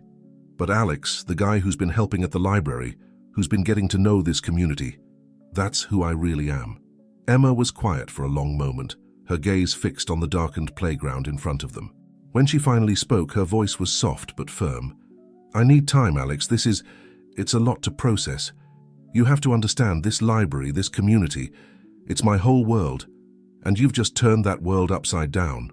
Alex nodded, his heart heavy but understanding. I know, and I'm so sorry for the deception.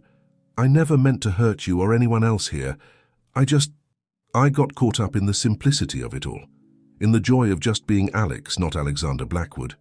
Emma stood up, wrapping her arms around herself as if warding off a chill. I appreciate your honesty now, and I'm thankful for what you did today. But I need some space to think, to figure out what all this means. Alex remained seated, fighting the urge to reach out to her. I understand. Take all the time you need, but Emma, I meant what I said before. I want to help.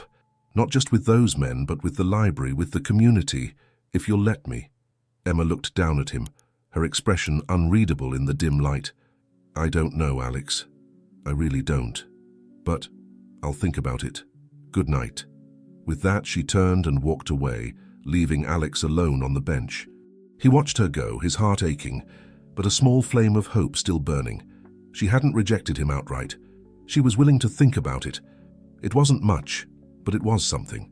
As Alex made his way back to his hotel, he felt as though he was standing on the edge of a precipice. His old life was behind him, a life of wealth and power, but also of emptiness and loneliness. Ahead of him lay uncertainty, but also the potential for something real and meaningful. He thought of Emma, of the library, of all the people he'd met in Sunnyside. He thought of the sense of purpose he'd found here, the joy of making a difference in people's lives. And he knew with a certainty that surprised him that he couldn't go back to his old life. Whatever happened next, Sunnyside had changed him irrevocably. As he lay in bed that night, sleep eluding him, Alex made a silent promise to himself and to the community he'd come to care for. He would prove to Emma, to everyone, that his intentions were genuine. He would use his resources, his connections, not to buy their trust, but to earn it, to make a real difference in Sunnyside. With that resolve, Alex finally drifted off to sleep, his dreams filled with images of a future where he could be both Alex and Alexander, where he could use his wealth and power for good while still maintaining the genuine connections he'd formed here. It wouldn't be easy, he knew, but for the first time in years, Alexander Blackwood had something worth fighting for. The following morning, Alex woke with a sense of purpose that had eluded him for years. The events of the previous day had shaken him to his core, but they had also crystallized his resolve. He knew what he had to do, and for once, he had the means and the motivation to make a real difference. After a quick shower and a change into his now familiar casual clothes, Alex sat down at the small desk in his hotel room. He pulled out his phone, the one he had been avoiding since he arrived in Sunnyside, and took a deep breath. It was time to start bridging the gap between his two worlds. His first call was to Jessica, his executive assistant. Her voice was a mixture of relief and exasperation when she answered. Mr. Blackwood, thank goodness. Are you all right? We've been worried sick. Alex felt a pang of guilt. In his quest to find himself, he had forgotten about the people who depended on him back in his old life. I'm fine, Jessica. I'm sorry for worrying you, but I need your help with something important. For the next hour, Alex outlined his plans to Jessica, He wanted to set up a charitable foundation focused specifically on supporting community libraries and educational initiatives in underserved neighborhoods. The first beneficiary would be Sunnyside, but he had visions of expanding the program nationwide. "I need you to get the legal team on this right away," he told Jessica, "and I want to allocate a significant portion of my personal funds to get it started. Let's say $50 million to begin with." He could almost hear Jessica's jaw drop over the phone. $50 million, sir, are you sure?" Alex smiled to himself. "I've never been more sure of anything in my life, Jessica. This is important. Can you make it happen?" "Of course, Mr. Blackwood, I'll get right on it." After ending the call with Jessica, Alex made several more calls to his financial advisors, to contacts in the publishing industry, to tech companies he had invested in. By the time he finished, he had set in motion a series of initiatives that he hoped would not only save the Sunnyside Library, but transform it into a model for community engagement and education. As he ended his last call, Alex glanced at his watch and realized it was already past noon. He had been so engrossed in his plans that he had missed his usual morning visit to the library. A wave of uncertainty washed over him. Would he even be welcome there now? Deciding that there was only one way to find out, Alex gathered his courage and headed out. The walk to the library felt longer than usual, each step heavy with the weight of his revealed secret and the uncertainty of his reception. As he approached the familiar building, Alex saw Emma through the window, helping a group of children with what looked like an art project. The sight of her, so dedicated and caring, made his heart ache. He took a deep breath and pushed open the door. The usual buzz of activity in the library seemed to falter for a moment as he entered. He could feel eyes on him, curious and slightly wary. Emma looked up from the children's table, her expression unreadable. Before Alex could say anything, a small voice piped up. "Mr. Alex, you're back." It was Maria, the young girl he had helped with math problems just days ago. She ran up to him, seemingly oblivious to the tension in the room. "I got an A on my math test. Can you help me with my science homework today?" Alex felt a lump form in his throat. This simple, genuine interaction was exactly why he had fallen in love with Sunnyside. "That's wonderful, Maria," he said, kneeling down to her level. "I'd be happy to help you with science if that's okay." He glanced up at Emma, seeking her permission. Emma hesitated for a moment, then gave a small nod. "Go ahead, Maria. Mr. Alex can help you at the study table." As Maria happily led Alex to the table, chattering about photosynthesis and the water cycle, he could feel the atmosphere in the library slowly return to normal. The other patrons went back to their activities, though he could still feel the occasional curious glance. For the next hour, Alex lost himself in helping Maria and a few other children who drifted over to their table. It felt good, honest work, far removed from the corporate boardrooms and million-dollar deals of his other life. As the children dispersed, Alex finally found himself alone. He looked up to see Emma watching him from her desk, her expression thoughtful. Taking a deep breath, he walked over to her. "Emma," he began, his voice low, "I know you said you needed time, and I respect that, but I wanted you to know that I meant what I said. I want to help, not just with those men, but with the library, with the whole community." Emma regarded him silently for a moment. "And how exactly do you plan to do that, Mr. Blackwood?" There was a hint of challenge in her voice. Alex winced slightly at the formal address, but pressed on. "I've set some things in motion. A charitable foundation focused on supporting community libraries and educational initiatives. Sunnyside will be the first beneficiary, but the goal is to expand nationwide. I've also reached out to some contacts in publishing and tech." "Stop," Emma said, holding up a hand. Her voice was tight with emotion. "Just stop. Do you think you can just throw money at this and make everything okay? That you can buy our trust back?" Alex felt his heart sink. "No, Emma, that's not... This library, this community," Emma continued, her voice rising slightly. "It's not a charity case. We're not here for you to swoop in and save so you can feel good about yourself." Her words stung, but Alex could see the pain and fear behind them. "Emma, please," he said softly. "That's not what this is about. I'm not trying to buy anything. I want to help. In whatever way I can. Whether that's reading to kids or using my resources to make sure this place can keep doing the amazing work it does."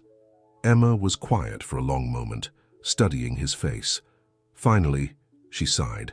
"I believe that you want to help, Alex, I do. But you have to understand, this isn't just about money.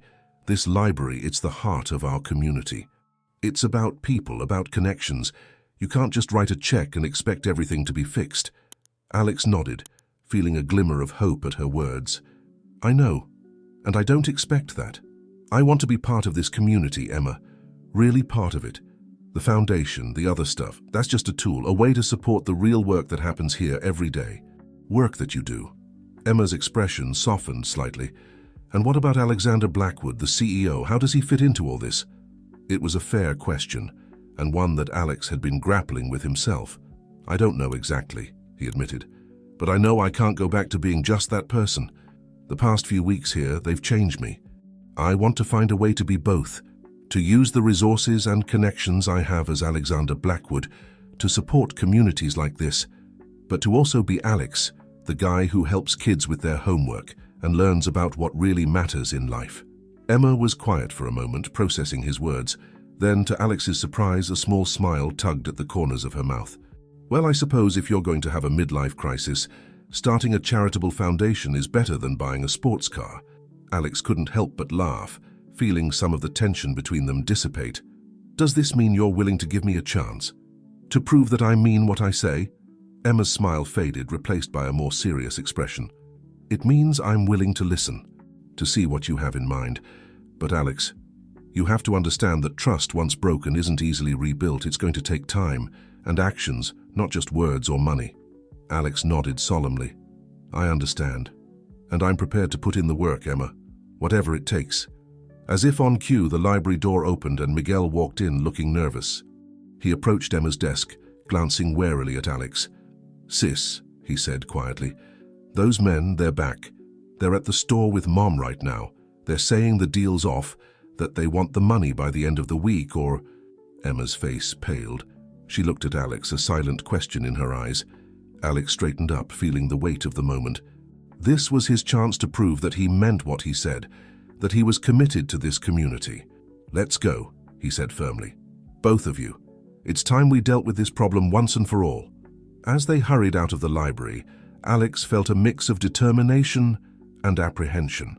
He was about to bring his two worlds into direct conflict, with the future of Sunnyside and his place in it hanging in the balance.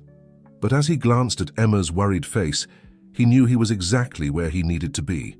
Whatever challenges lay ahead, he would face them, not as the distant CEO, but as Alex, a part of this community he had come to love. The streets of Sunnyside seemed to blur as Alex, Emma, and Miguel made their way to the family store. The usual cheerful bustle of the neighborhood felt muted, overshadowed by the urgency of their mission. Alex's mind raced, formulating and discarding plans with each step. He was acutely aware of Emma's presence beside him, her worry palpable in the tense set of her shoulders. As they rounded the corner, the small grocery store came into view. Two men in suits, the same ones from the library confrontation, stood menacingly near the entrance. Through the window, Alex could see an older woman he assumed was Emma and Miguel's mother, her face a mask of fear and defiance. Before they could approach, Emma put a hand on Alex's arm, stopping him. "Alex," she said, her voice low and urgent, "I appreciate you wanting to help, but these men are dangerous. You don't have to do this." Alex met her gaze, seeing the conflict in her eyes, the desire to protect him warring with the desperate need for help. He placed his hand over hers, giving it a reassuring squeeze. "I know I don't have to, Emma. I want to. We're in this together." With a deep breath, Alex straightened his posture and strode towards the store, Emma and Miguel flanking him. As they approached, the two men turned, their expressions shifting from smug confidence to wary recognition as they spotted Alex. "Gentlemen," Alex said, his voice carrying the authority of boardrooms and billion-dollar deals, "I believe we have some unfinished business." The taller of the two men, clearly the leader, stepped forward.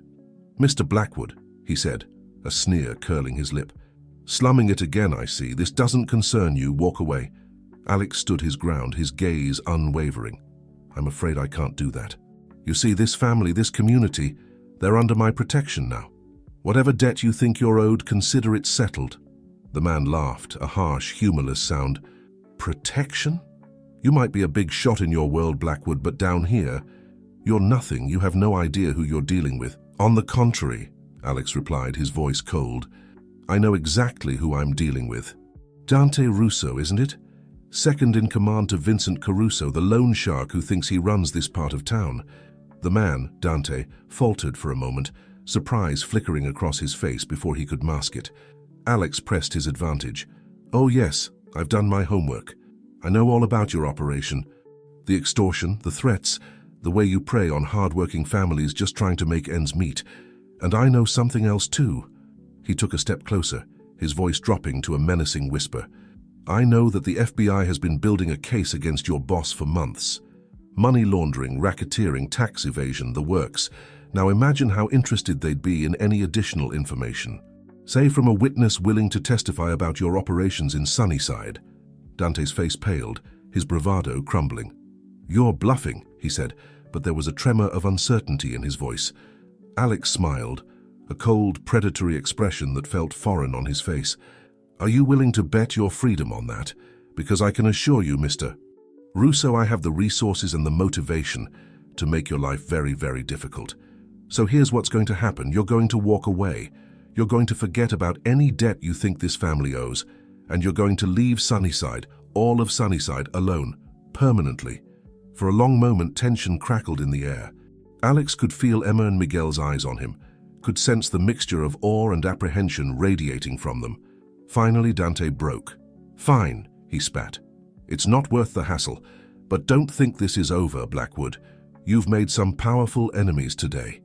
As Dante and his associate retreated, Alex felt a wave of relief wash over him, but it was short-lived. As he turned to Emma, he saw a maelstrom of emotions playing across her face. Gratitude, admiration, and something else. Fear.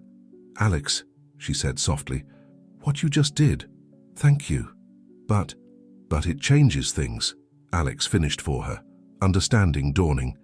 In his determination to help, he had once again blurred the lines between his two worlds, bringing the power and influence of Alexander Blackwood into the simple life he had been trying to build as Alex. Before they could discuss it further, the store door flew open, and Emma's mother rushed out, enveloping her children in a fierce hug. My darlings, she said, her voice thick with emotion. It's over? Truly over? Emma nodded, her eyes glistening with unshed tears. Yes, Mama, it's over. Thanks to Alex. The older woman turned to Alex, gratitude shining in her eyes. Thank you, young man.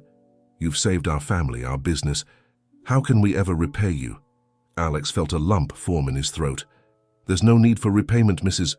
Rossi, she supplied. Isabella Rossi. And there must be something we can do to show our gratitude. Alex shook his head, a small smile playing on his lips. Your acceptance is all the repayment I need, Mrs. Rossi. This community has given me far more than I could ever give back. As the Rossi family shared another embrace, Alex felt a complex mix of emotions. Joy at having helped, pride in standing up to the thugs, but also a gnawing uncertainty about what this meant for his place in Sunnyside. Emma must have sensed his turmoil because she gently extracted herself from her family and approached him. Alex, she said softly, can we talk? Privately? He nodded, following her a short distance away from the store. For a moment they stood in silence, the weight of all that had happened hanging between them. What you did back there, Emma finally said, her voice barely above a whisper. It was incredible, terrifying, but incredible. Alex ran a hand through his hair, suddenly feeling exhausted. I meant what I said, Emma, about wanting to protect this community, to be a part of it. Emma nodded slowly. I believe you. But Alex, the man I saw back there facing down those thugs, that wasn't the Alex I've come to know these past weeks. That was Alexander Blackwood, CEO and billionaire. I'm both, Alex said, a note of pleading in his voice. Can't I be both? Use the resources and influence I have as Alexander to help, but still be Alex, the man who's fallen in love with this community. The man who's fallen in love with you. The words slipped out before he could stop them, hanging in the air between them. Emma's eyes widened, a blush creeping up her cheeks. Alex, she said softly, I care for you too, deeply. But this, all of this, it's so complicated. You've built a life here under false pretenses. You've gotten involved in dangerous situations. And now I don't know if I'm talking to Alex the volunteer or Alexander the billionaire. Alex felt his heart constrict. I'm both, Emma. I'm still the same person who helped kids with their homework, who fell in love with this library and this community. The money, the power, that's just a tool. It doesn't define me. Emma was quiet for a long moment, her gaze searching his face. Finally, she spoke. I think I need some time to process all of this, to figure out how I feel. Alex nodded, his heart heavy but understanding. Of course, take all the time you need. But Emma, please know that my feelings for you, for this community, they're real. More real than anything I've felt in years. Emma gave him a small, sad smile. I believe you, Alex. I do. But belief isn't always enough. We both have some soul-searching to do. As they walked back to join the Rossi family, Alex felt as though he was standing on a precipice. He had saved the day, protected the people he had come to care about, but in doing so, he had also complicated his relationship with Emma and his place in Sunnyside. As the sun began to set, casting long shadows across the street, Alex knew that the coming days would be crucial. He had shown the power of Alexander Blackwood. Now, he would need to prove that he could still be Alex, the man who had found a home and a purpose in this small, vibrant community. The challenges ahead were daunting, but as he looked at Emma, at the Rossi family, at the familiar streets of Sunnyside, Alex felt a surge of determination. He had found something worth fighting for, and he wasn't about to give up now. Whatever it took, he would find a way to bridge his two worlds and become the man, the whole man, that this community needed and that Emma deserved. The days following the confrontation at the Rossi family store passed in a blur for Alex. The initial relief and triumph he felt at resolving the immediate threat quickly gave way to a more complex array of emotions. As he walked the streets of Sunnyside, he could feel the shift in the way people looked at him, a mixture of awe, gratitude, and wariness that made him acutely aware of the delicate balance he was trying to maintain. The library, once his sanctuary, now felt charged with an undercurrent of tension. Emma was polite but distant, her usual warmth muted as she grappled with her own conflicted feelings. The children, however, seemed oblivious to the change, still flocking to him for help with homework and story time. It was during one of these moments, as he sat surrounded by eager young faces, that Alex had an epiphany. These children didn't care about Alexander Blackwood, the billionaire. To them, he was simply Mr. Alex, the kind volunteer who made math problems less scary and brought stories to life. This, he realized, was the core of who he wanted to be. With this realization came a renewed sense of purpose.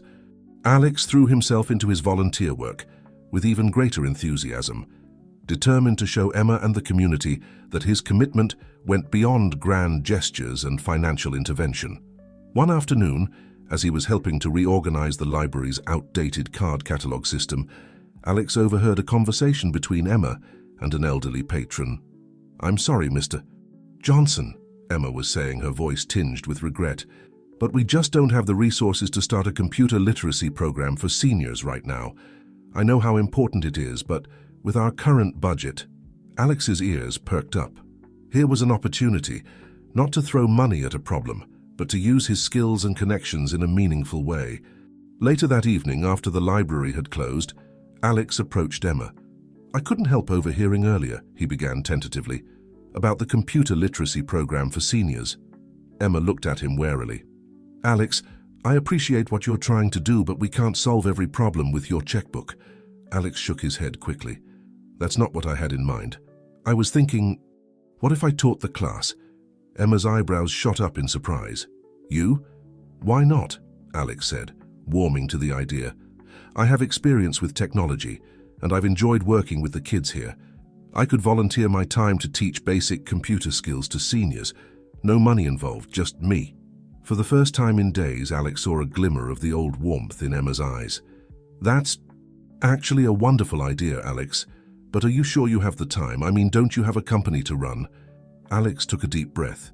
It was time to lay his cards on the table. "I've been doing a lot of thinking, Emma, about who I am, who I want to be. I've decided to step back from the day-to-day operations of Blackwood Enterprises. I'm appointing a new CEO to handle things, with me remaining as chairman of the board. It'll free up my time to focus on the charitable foundation and on being here, if you'll have me." Emma was quiet for a long moment, studying his face. "This is a big decision, Alex. Are you sure about this?" Alex nodded, feeling more certain than he had in years. "I've never been more sure of anything. This place, this community, it's given me a sense of purpose I never knew I was missing. I want to be a real part of it, Emma. Not as a billionaire benefactor, but as Alex, the guy who teaches computer skills to seniors and reads stories to kids." A small smile tugged at the corners of Emma's mouth. "Well, Mr. Computer Teacher, you'd better get to work on your lesson plans. The seniors in this neighborhood can be a tough crowd." Alex felt a surge of hope at her teasing tone. It wasn't forgiveness, not yet, but it was a start. Over the next few weeks, Alex threw himself into his new role with gusto. The computer literacy classes for seniors became the talk of the neighborhood, with Alex's patient teaching style and genuine enthusiasm winning over even the most technophobic participants. But he didn't stop there. Drawing on his business experience, Alex helped Emma streamline the library's operations, finding creative ways to stretch their limited budget. He worked with local businesses to set up a book donation drive, refreshing the library's collection without spending a dime.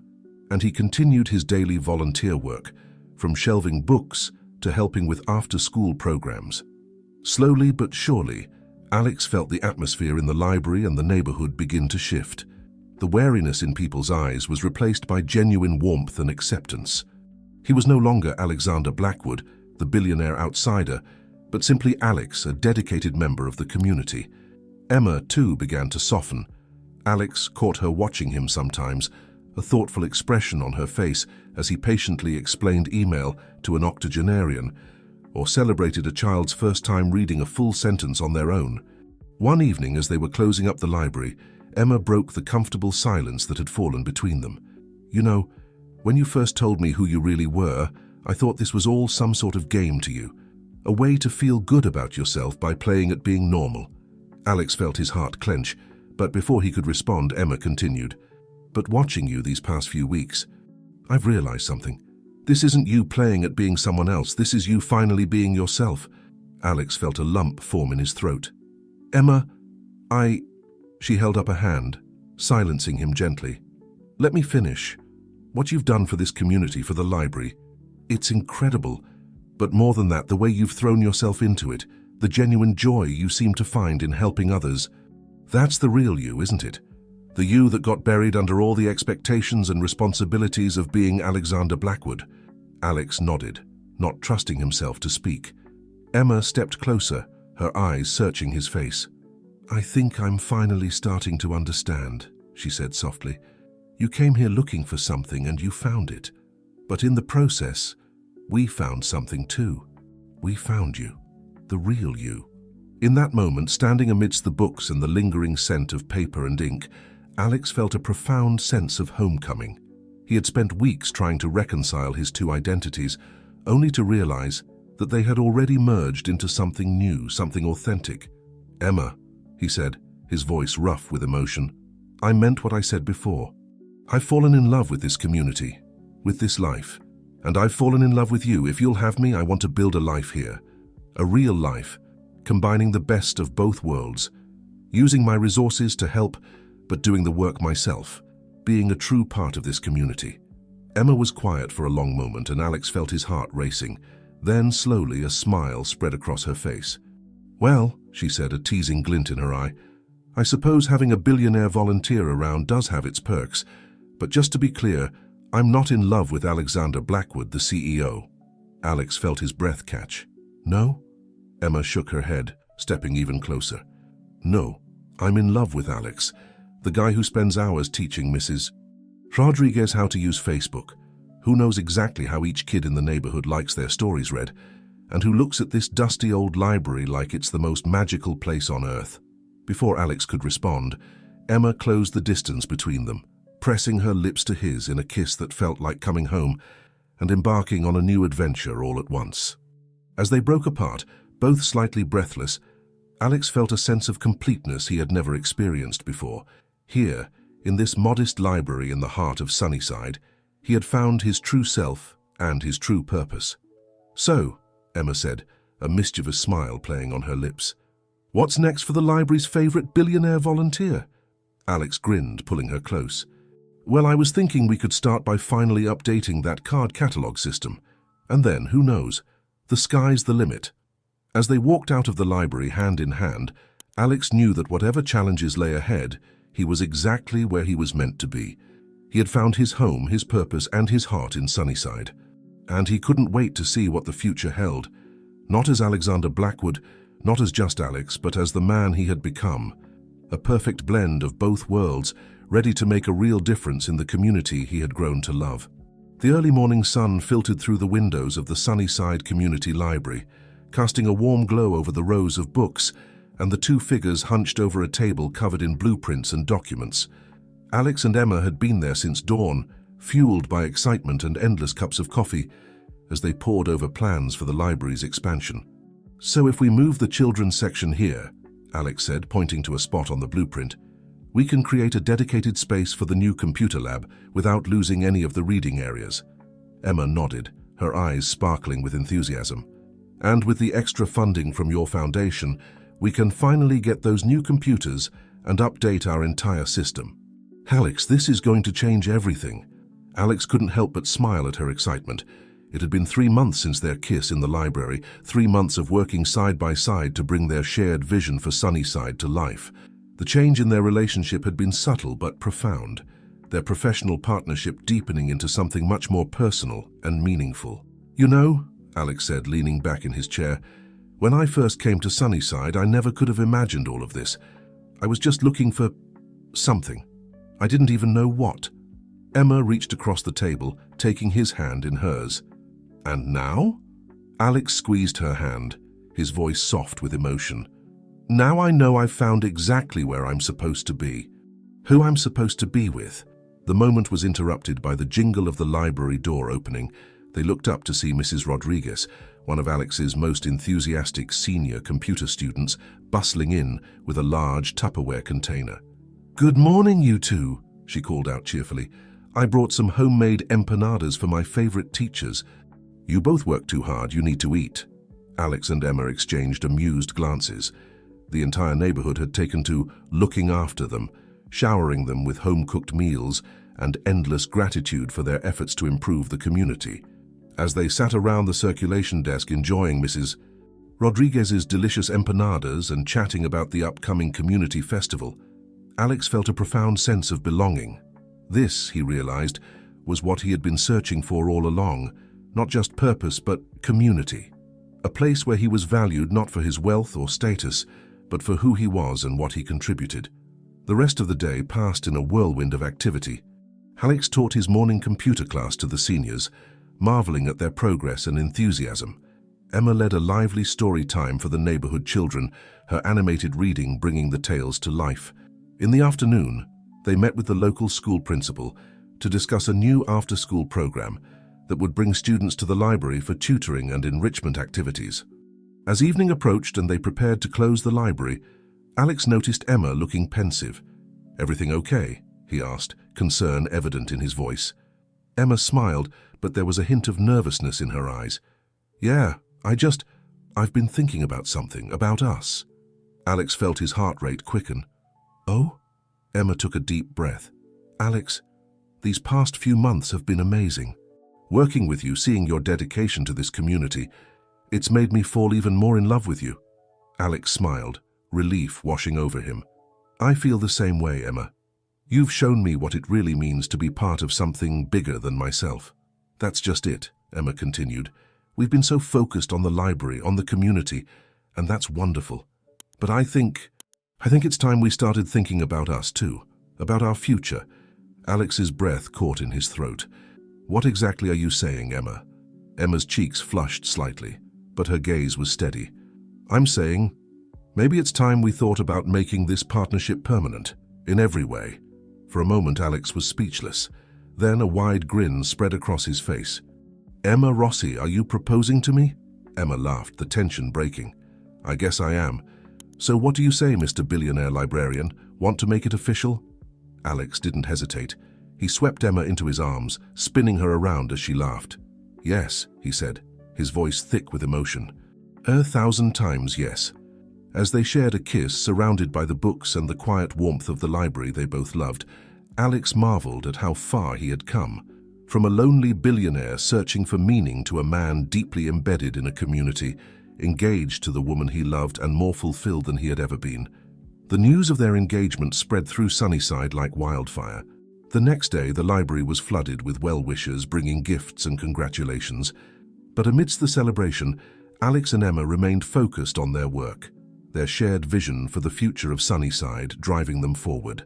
In the weeks that followed, they threw themselves into planning, not just for their wedding, but for the grand reopening of the expanded library.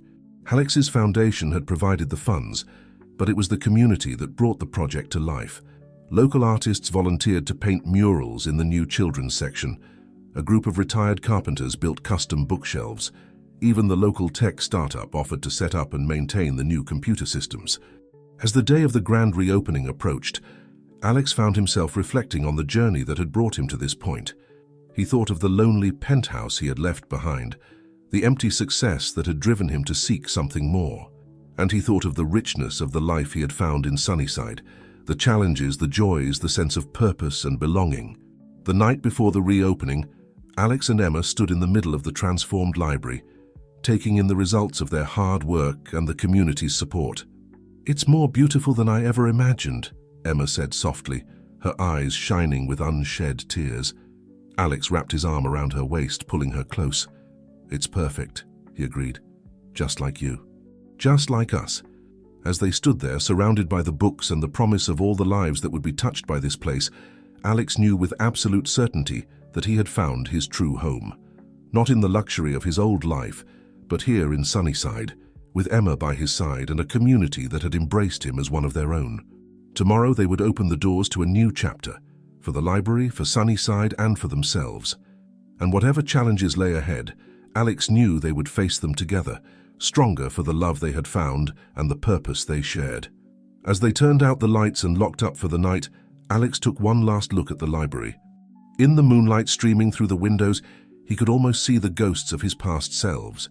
The lost billionaire, the uncertain volunteer, the man struggling to reconcile two worlds. But those ghosts were fading now, replaced by the man he had become, a man who had found his true calling, his true love and his true self in the heart of Sunnyside. Hand in hand, Alex and Emma walked out into the quiet streets of their beloved neighborhood, ready to face whatever the future might bring. Together. The morning of the library's grand reopening dawned bright and clear, as if even the weather was celebrating the occasion. Alex woke early, his excitement making sleep impossible. As he made his way to the library, he marveled at the transformation of the neighborhood. Colorful banners hung from lampposts, and storefronts were decorated with signs supporting the library. The sense of community pride was palpable. When he arrived at the library, he found Emma already there, fussing over last-minute details. She looked up as he entered, her face breaking into a radiant smile that still made his heart skip a beat. "Can you believe it?" she said, gesturing around the newly renovated space. "It's really happening." Alex pulled her into an embrace, planting a soft kiss on her forehead. "Believe it, my love, you made this happen. We made this happen." As they put the finishing touches on the decorations and displays, a steady stream of volunteers began to arrive. There was Mrs. Rodriguez bringing enough homemade pastries to feed an army. Miguel and his mother came with fresh flowers from their store to brighten up the reading nooks. Even gruff old Mr. Johnson, who had once been Alex's most reluctant computer student, arrived early to help set up chairs. By the time the official opening hour arrived, a sizable crowd had gathered outside the library doors. Alex and Emma stood hand in hand, ready to cut the ribbon and usher in a new era for Sunnyside. The mayor, a jovial woman who had become a strong supporter of their efforts, stepped up to the microphone. "Ladies and gentlemen," she began, her voice ringing out over the assembled crowd, "today we celebrate more than just the reopening of a library. We celebrate the power of community, the importance of education, and the incredible things that can happen when people come together with a shared vision." She went on to praise Emma's tireless dedication and Alex's generous contributions, but emphasized that it was the entire community of Sunnyside that had made this day possible. As Alex listened, he felt a lump form in his throat. How far he had come from the isolated billionaire he once was, to be standing here, part of something so much bigger than himself. When it came time to cut the ribbon, Alex insisted that Emma do the honors. As the scissors sliced through the bright red ribbon, a cheer went up from the crowd. The doors swung open, and people began to stream in, their faces alight with wonder at the transformed space. The day was a whirlwind of activity. Children raced to explore the new children's section, with its cozy reading nooks and interactive learning stations. Seniors gathered in the state-of-the-art computer lab, eager to continue their lessons. In the new community meeting room, local groups were already planning workshops and events. Throughout it all, Alex and Emma moved through the crowd, greeting people, answering questions, and basking in the joy that radiated from every corner of the library. More than once, Alex caught Emma wiping away tears of happiness. As the day drew to a close and the last of the visitors trickled out, Alex and Emma found themselves alone in the quiet library. The space hummed with potential, with the promise of all the lives that would be touched and changed within these walls. "So," Alex said, pulling Emma close, "ready for our next big event?" Emma laughed, her eyes sparkling. "You mean the small intimate wedding we planned that somehow turned into the social event of the year for Sunnyside?" Alex grinned sheepishly. It was true that their initial plans for a quiet ceremony had snowballed as more and more community members expressed their desire to be part of the celebration. It seemed that the entire neighborhood viewed their union as a symbol of hope and renewal for Sunnyside.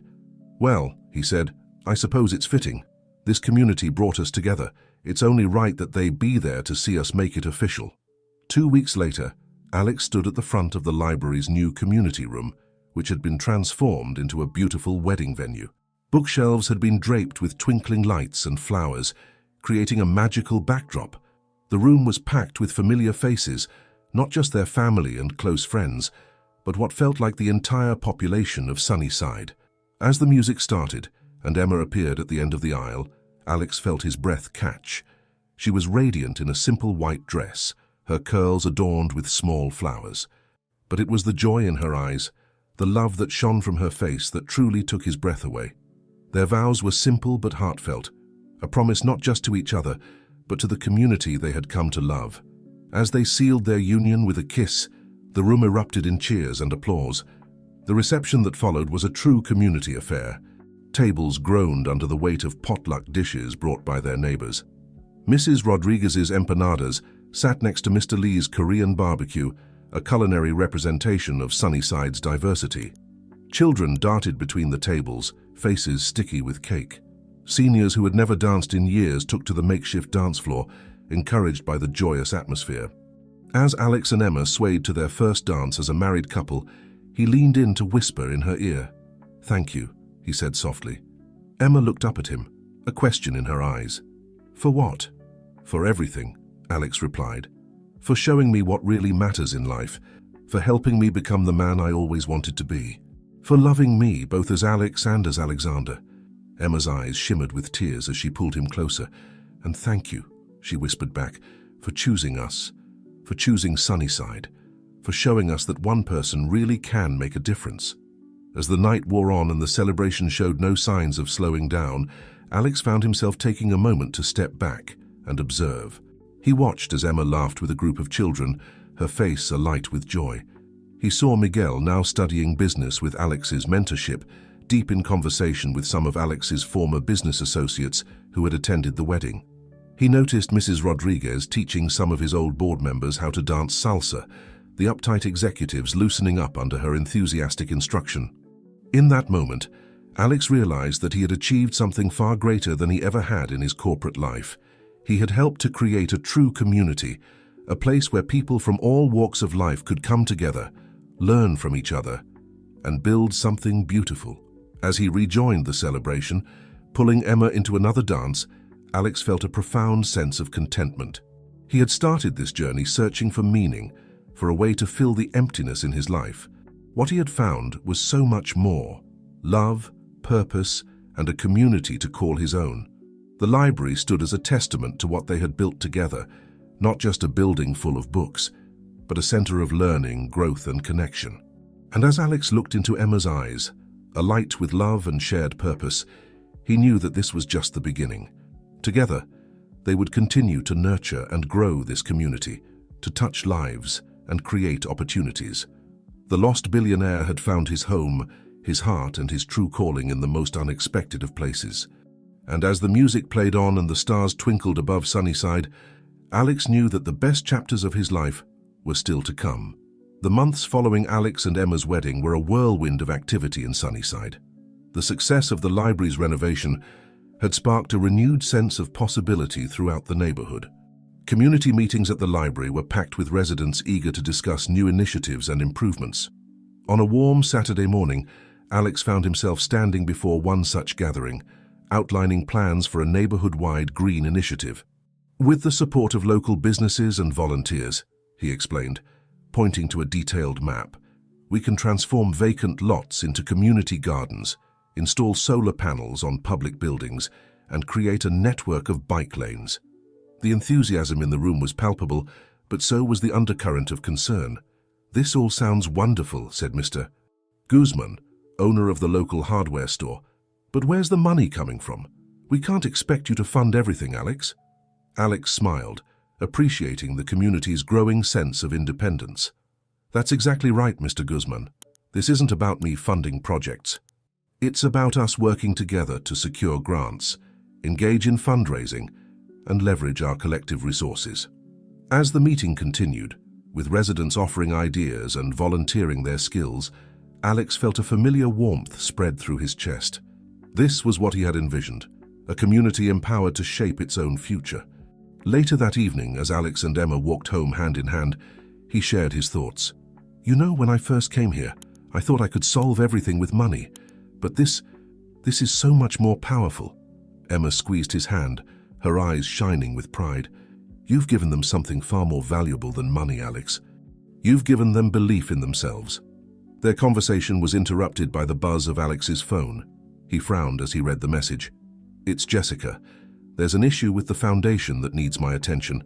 I might have to go into the city tomorrow. Emma nodded, understanding, but Alex could see the flicker of disappointment in her eyes. It wasn't the first time his old life had intruded on their new one, and they both knew it wouldn't be the last. The next day, as Alex sat in a sleek conference room in Manhattan, listening to lawyers discuss the intricacies of non-profit law, he felt the stark contrast between this world and the one he'd left behind in Sunnyside. The meeting dragged on, and Alex found his mind wandering to the community garden planning session he was missing. Finally, as the meeting concluded, Alex made a decision. Jessica, he said to his assistant, I need you to start looking for someone to take over the day-to-day operations of the foundation, someone who can be based here in the city. Jessica looked surprised. Are you sure, Mr. Blackwood? This foundation was your vision. Alex nodded firmly. It was, but now it's time for it to grow beyond me. Find someone passionate about community development, someone who can take this work nationwide while I focus on Sunnyside. As he made his way back to Sunnyside that evening, Alex felt a weight lift from his shoulders. He was fully committing to the life he'd chosen, the community he'd come to love. He arrived home to find Emma surrounded by stacks of papers, her brow furrowed in concentration. Budget reports, she explained with a sigh. The library's programs have been so successful that we're outgrowing our resources again. Alex sat beside her, scanning the numbers. We knew this might happen, he said gently. It's a good problem to have, but still a problem.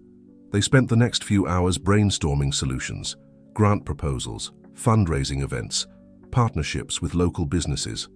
As they worked, bouncing ideas off each other and building on each other's thoughts, Alex marveled at how in sync they had become, in work as in life. The next few weeks saw Alex and Emma throwing themselves into new projects with renewed vigor. They launched a mentorship program, pairing successful professionals from Alex's old network with promising young people from Sunnyside. Emma started a literacy campaign that soon spread to neighboring communities, but their work wasn't without challenges. As Sunnyside began to flourish, concerns about gentrification began to surface. Longtime residents worried about rising rents and changing neighborhood dynamics. Alex and Emma found themselves navigating complex discussions about sustainable development and community preservation. They organized forums, bringing together residents, local officials, and urban planning experts to craft policies that would allow Sunnyside to grow while maintaining its unique character and ensuring that no one was left behind. Through it all, their partnership, both personal and professional, continued to deepen. They celebrated their first anniversary with a quiet dinner at home, reflecting on the whirlwind year they'd had. "Did you ever imagine this is where we'd be when you first walked into the library?" Emma asked, her eyes twinkling. Alex laughed, shaking his head. "Never in my wildest dreams. But I wouldn't change a thing." As they toasted to another year of love and shared purpose, Alex felt a sense of contentment wash over him. The journey hadn't always been smooth, but every challenge had only strengthened their bond and their commitment to Sunnyside. Their peaceful moment was interrupted by a knock at the door. It was Miguel, looking excited and slightly nervous. "Sorry to disturb you," he said, "but I couldn't wait to share the news. Remember that business plan I've been working on? Well, I've secured funding to open a small tech startup right here in Sunnyside." The news was met with enthusiastic congratulations and an impromptu celebration. As Alex watched Emma hugging her brother, saw the pride and joy on their faces, he felt a profound sense of fulfillment. This was the ripple effect they'd hoped for, empowering others to create positive change. Later that night, as they lay in bed, Emma turned to Alex with a serious expression. "There's something I've been wanting to talk to you about," she said softly. Alex propped himself up on an elbow, giving her his full attention. "What is it, love?" Emma took a deep breath. "I've been thinking, maybe it's time we started a family of our own. Seeing Miguel today, how far he's come, it made me think about legacy, about the future we're building." Alex felt a surge of emotion, joy, excitement, and a touch of nervousness. "Emma, are you saying—" She nodded, a smile spreading across her face. "I'm saying I'm ready if you are, ready to add a new chapter to our story." Alex pulled her close, his heart full to bursting. "Nothing would make me happier," he whispered. As they drifted off to sleep, wrapped in each other's arms, Alex's mind swirled with visions of the future. A child of their own, growing up surrounded by the love and support of the Sunnyside community. New challenges to face, new joys to experience. He thought about how far he had come from the lost, lonely billionaire he once was. He had found purpose, love, and a true home. And now he and Emma were poised to embark on their greatest adventure yet. In Sunnyside, with its community gardens and bustling library, its mentorship programs and budding startups, Alex and Emma had laid the foundation for a legacy of positive change. And as they stood on the brink of parenthood, they knew that the best was yet to come. The story of Sunnyside and of Alex and Emma was far from over. It was, in many ways, just beginning. And whatever challenges lay ahead, they would face them together, supported by the community they loved and the love they shared. The soft glow of dawn was just beginning to creep through the curtains when Alex awoke to the sound of quiet whimpering. He smiled, his heart swelling with love as he gently extricated himself from Emma's embrace and padded over to the crib in the corner of their bedroom. "Good morning, little one," he whispered, lifting his daughter into his arms. Sophia, now 6 months old, blinked up at him with Emma's hazel eyes, a gummy smile spreading across her face as she recognized her father. As Alex cradled Sophia, gently swaying and humming a lullaby, he marveled at how much his life had changed in the past year. The journey to parenthood had been filled with excitement, anxiety, and more love than he ever thought possible. Emma stirred in the bed, her eyes fluttering open. "My turn," she asked sleepily, reaching out for the baby. Alex carefully passed Sophia to Emma, watching as his wife and daughter snuggled together. The sight never failed to fill him with a profound sense of peace and purpose. "We should start getting ready," Emma said after a while. "Big day today." Alex nodded, excitement bubbling up inside him. Today was the grand opening of the Sunnyside Community Center, a project that had been in the works for over a year. What had started as a simple idea during one of their community meetings had blossomed into an ambitious undertaking that would provide a space for education, recreation, and support services for the entire neighborhood. As they went about their morning routine, getting themselves and Sophia ready for the day, Alex couldn't help but reflect on how far Sunnyside had come. The once struggling neighborhood was now a model of community-driven development, attracting attention from urban planners and community organizers from across the country. They made their way to the new community center, Sophia babbling happily in her stroller. The streets were already bustling with activity, neighbors calling out greetings as they passed. Alex and Emma had become fixtures in the community, known not just for their work with the library and various initiatives, but as friends and neighbors themselves. As they approached the community center, they saw a crowd already gathering. The sleek modern building stood in stark contrast to the older structures around it, yet somehow it fit perfectly into the fabric of the neighborhood. Solar panels glinted on the roof, a testament to Sunnyside's commitment to sustainability. Miguel was waiting for them at the entrance, beaming with pride. His tech startup, housed in one wing of the new center, had become a success story in its own right, providing jobs and training for local youth. "Ready for the big moment?" he asked, tickling Sophia's chin and earning a giggle from his niece. Emma nodded, her eyes shining with excitement and unshed tears. "I can't believe we're really here, that this is really happening." Alex squeezed her hand. "Believe it, love. This is all because of you. Your vision, your dedication." Emma shook her head. "No, it's because of us. All of us." She gestured to the gathered crowd, a mix of familiar faces and new residents, all united in their love for their community. As the ribbon-cutting ceremony began, Alex found himself overwhelmed with emotion. He listened as community leaders spoke about the impact the center would have, about the programs it would house, from job training to health clinics, from arts classes to a state-of-the-art gym. When it was his turn to speak, Alex stepped up to the microphone, Sophia in his arms and Emma by his side. He looked out at the sea of faces, Mrs. Rodriguez beaming with pride, Mr. Johnson, who now taught computer classes to other seniors, the Guzman family whose hardware store had expanded to meet the needs of the growing community. "When I first came to Sunnyside," Alex began, his voice thick with emotion, "I was a man lost in his own life, searching for meaning. What I found here was so much more than I ever could have imagined. I found purpose. I found love." He smiled at Emma. "I found a home." He paused, bouncing Sophia gently as she began to fuss. "But more than that, I found all of you, a community of people who care, who work tirelessly to lift each other up.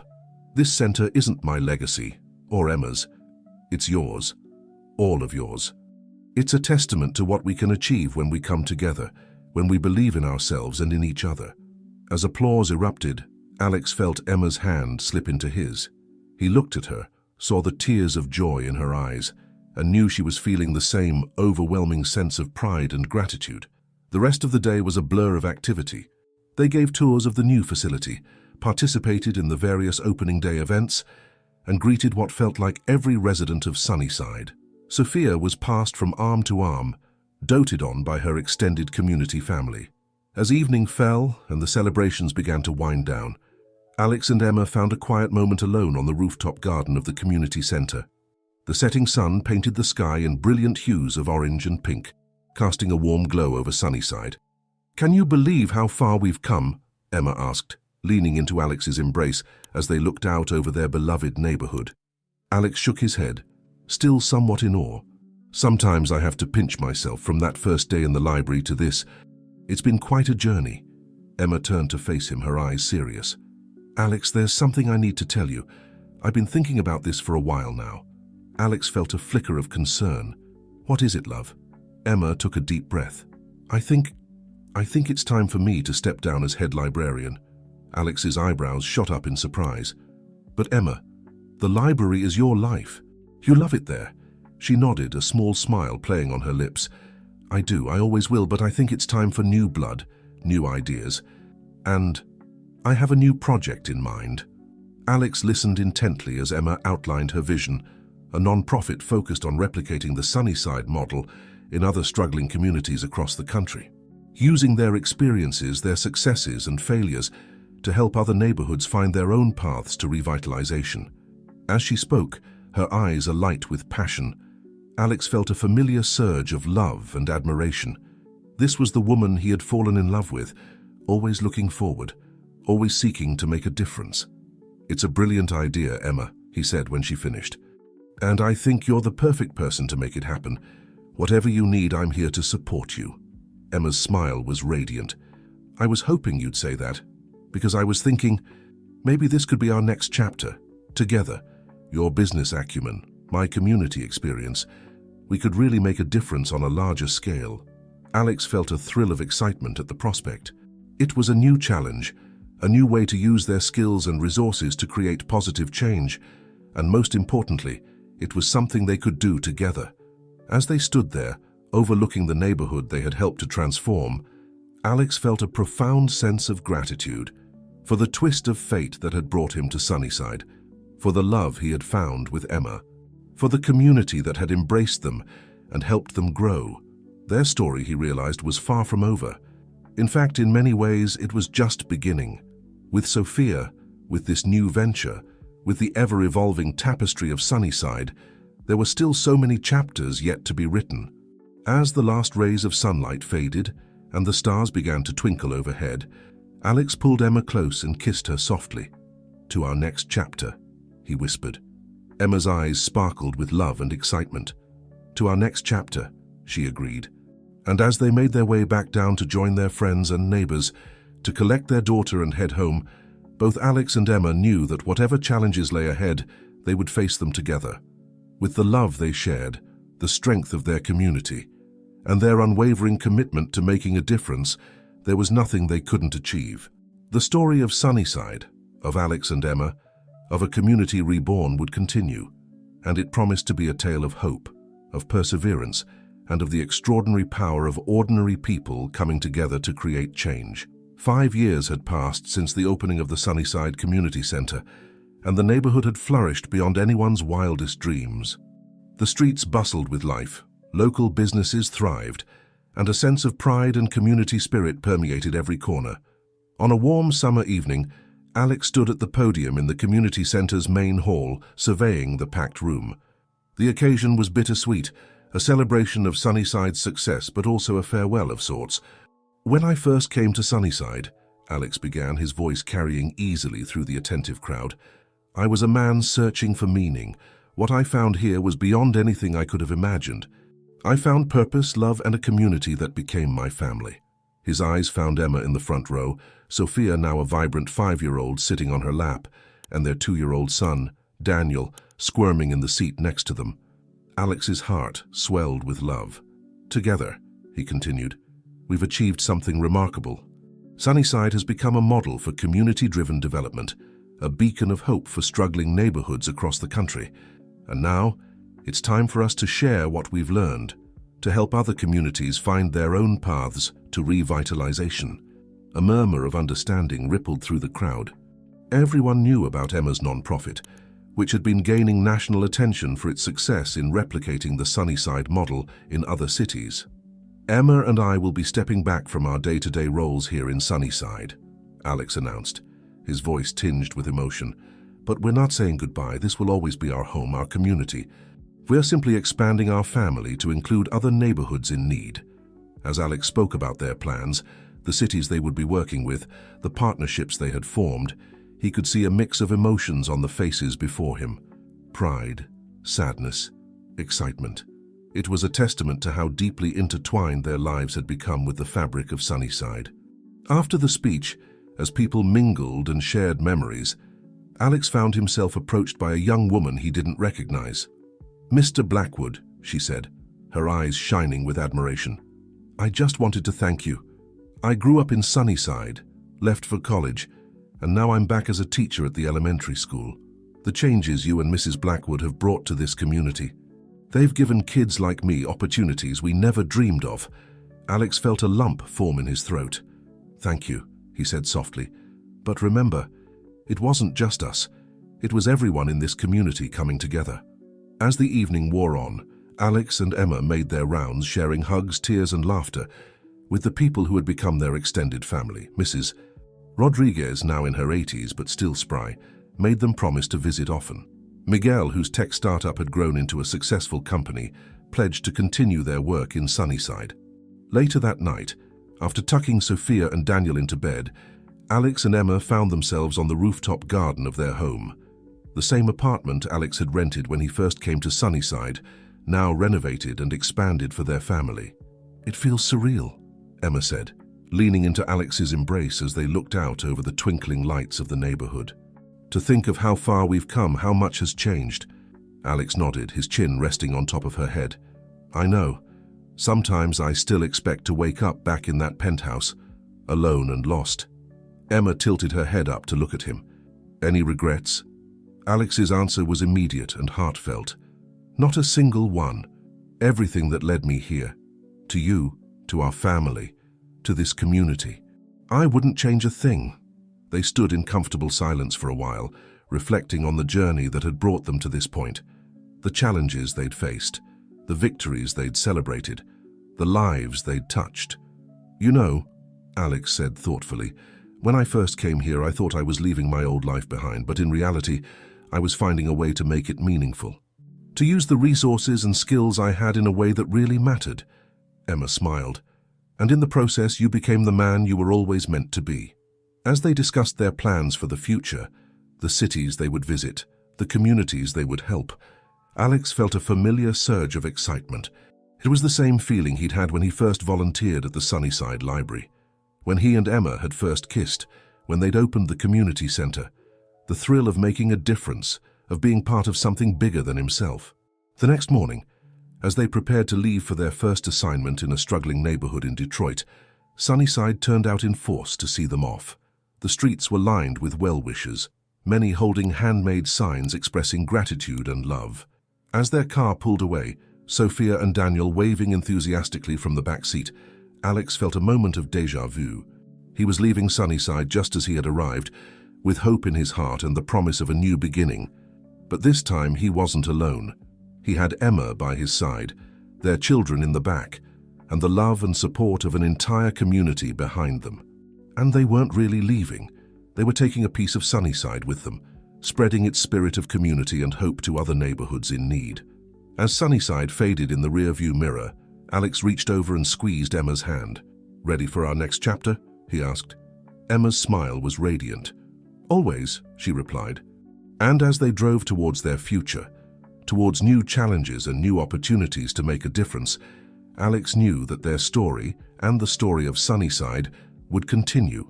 It would live on in the lives they'd touched, in the community they'd helped build, and in the ripple effect of positive change that would spread far beyond the boundaries of one small neighborhood. The lost billionaire had not only found himself, but he had also found a way to use his wealth and influence to create lasting, meaningful change. And with Emma by his side, their children to carry on their legacy, and the spirit of Sunnyside in their hearts, Alex knew that the best chapters of their story were still to come. As they hit the open road, the rising sun painting the sky in hues of hope and promise, Alex felt a profound sense of fulfillment. He had started this journey searching for purpose, and he had found so much more: love, family, community, and a life rich with meaning. The story of Alex, Emma, and Sunnyside was far from over. In many ways, it was just beginning.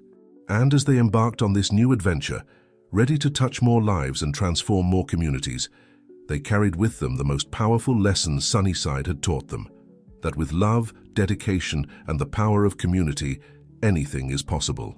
The end was just another beginning, and the legacy of Sunnyside would continue to grow.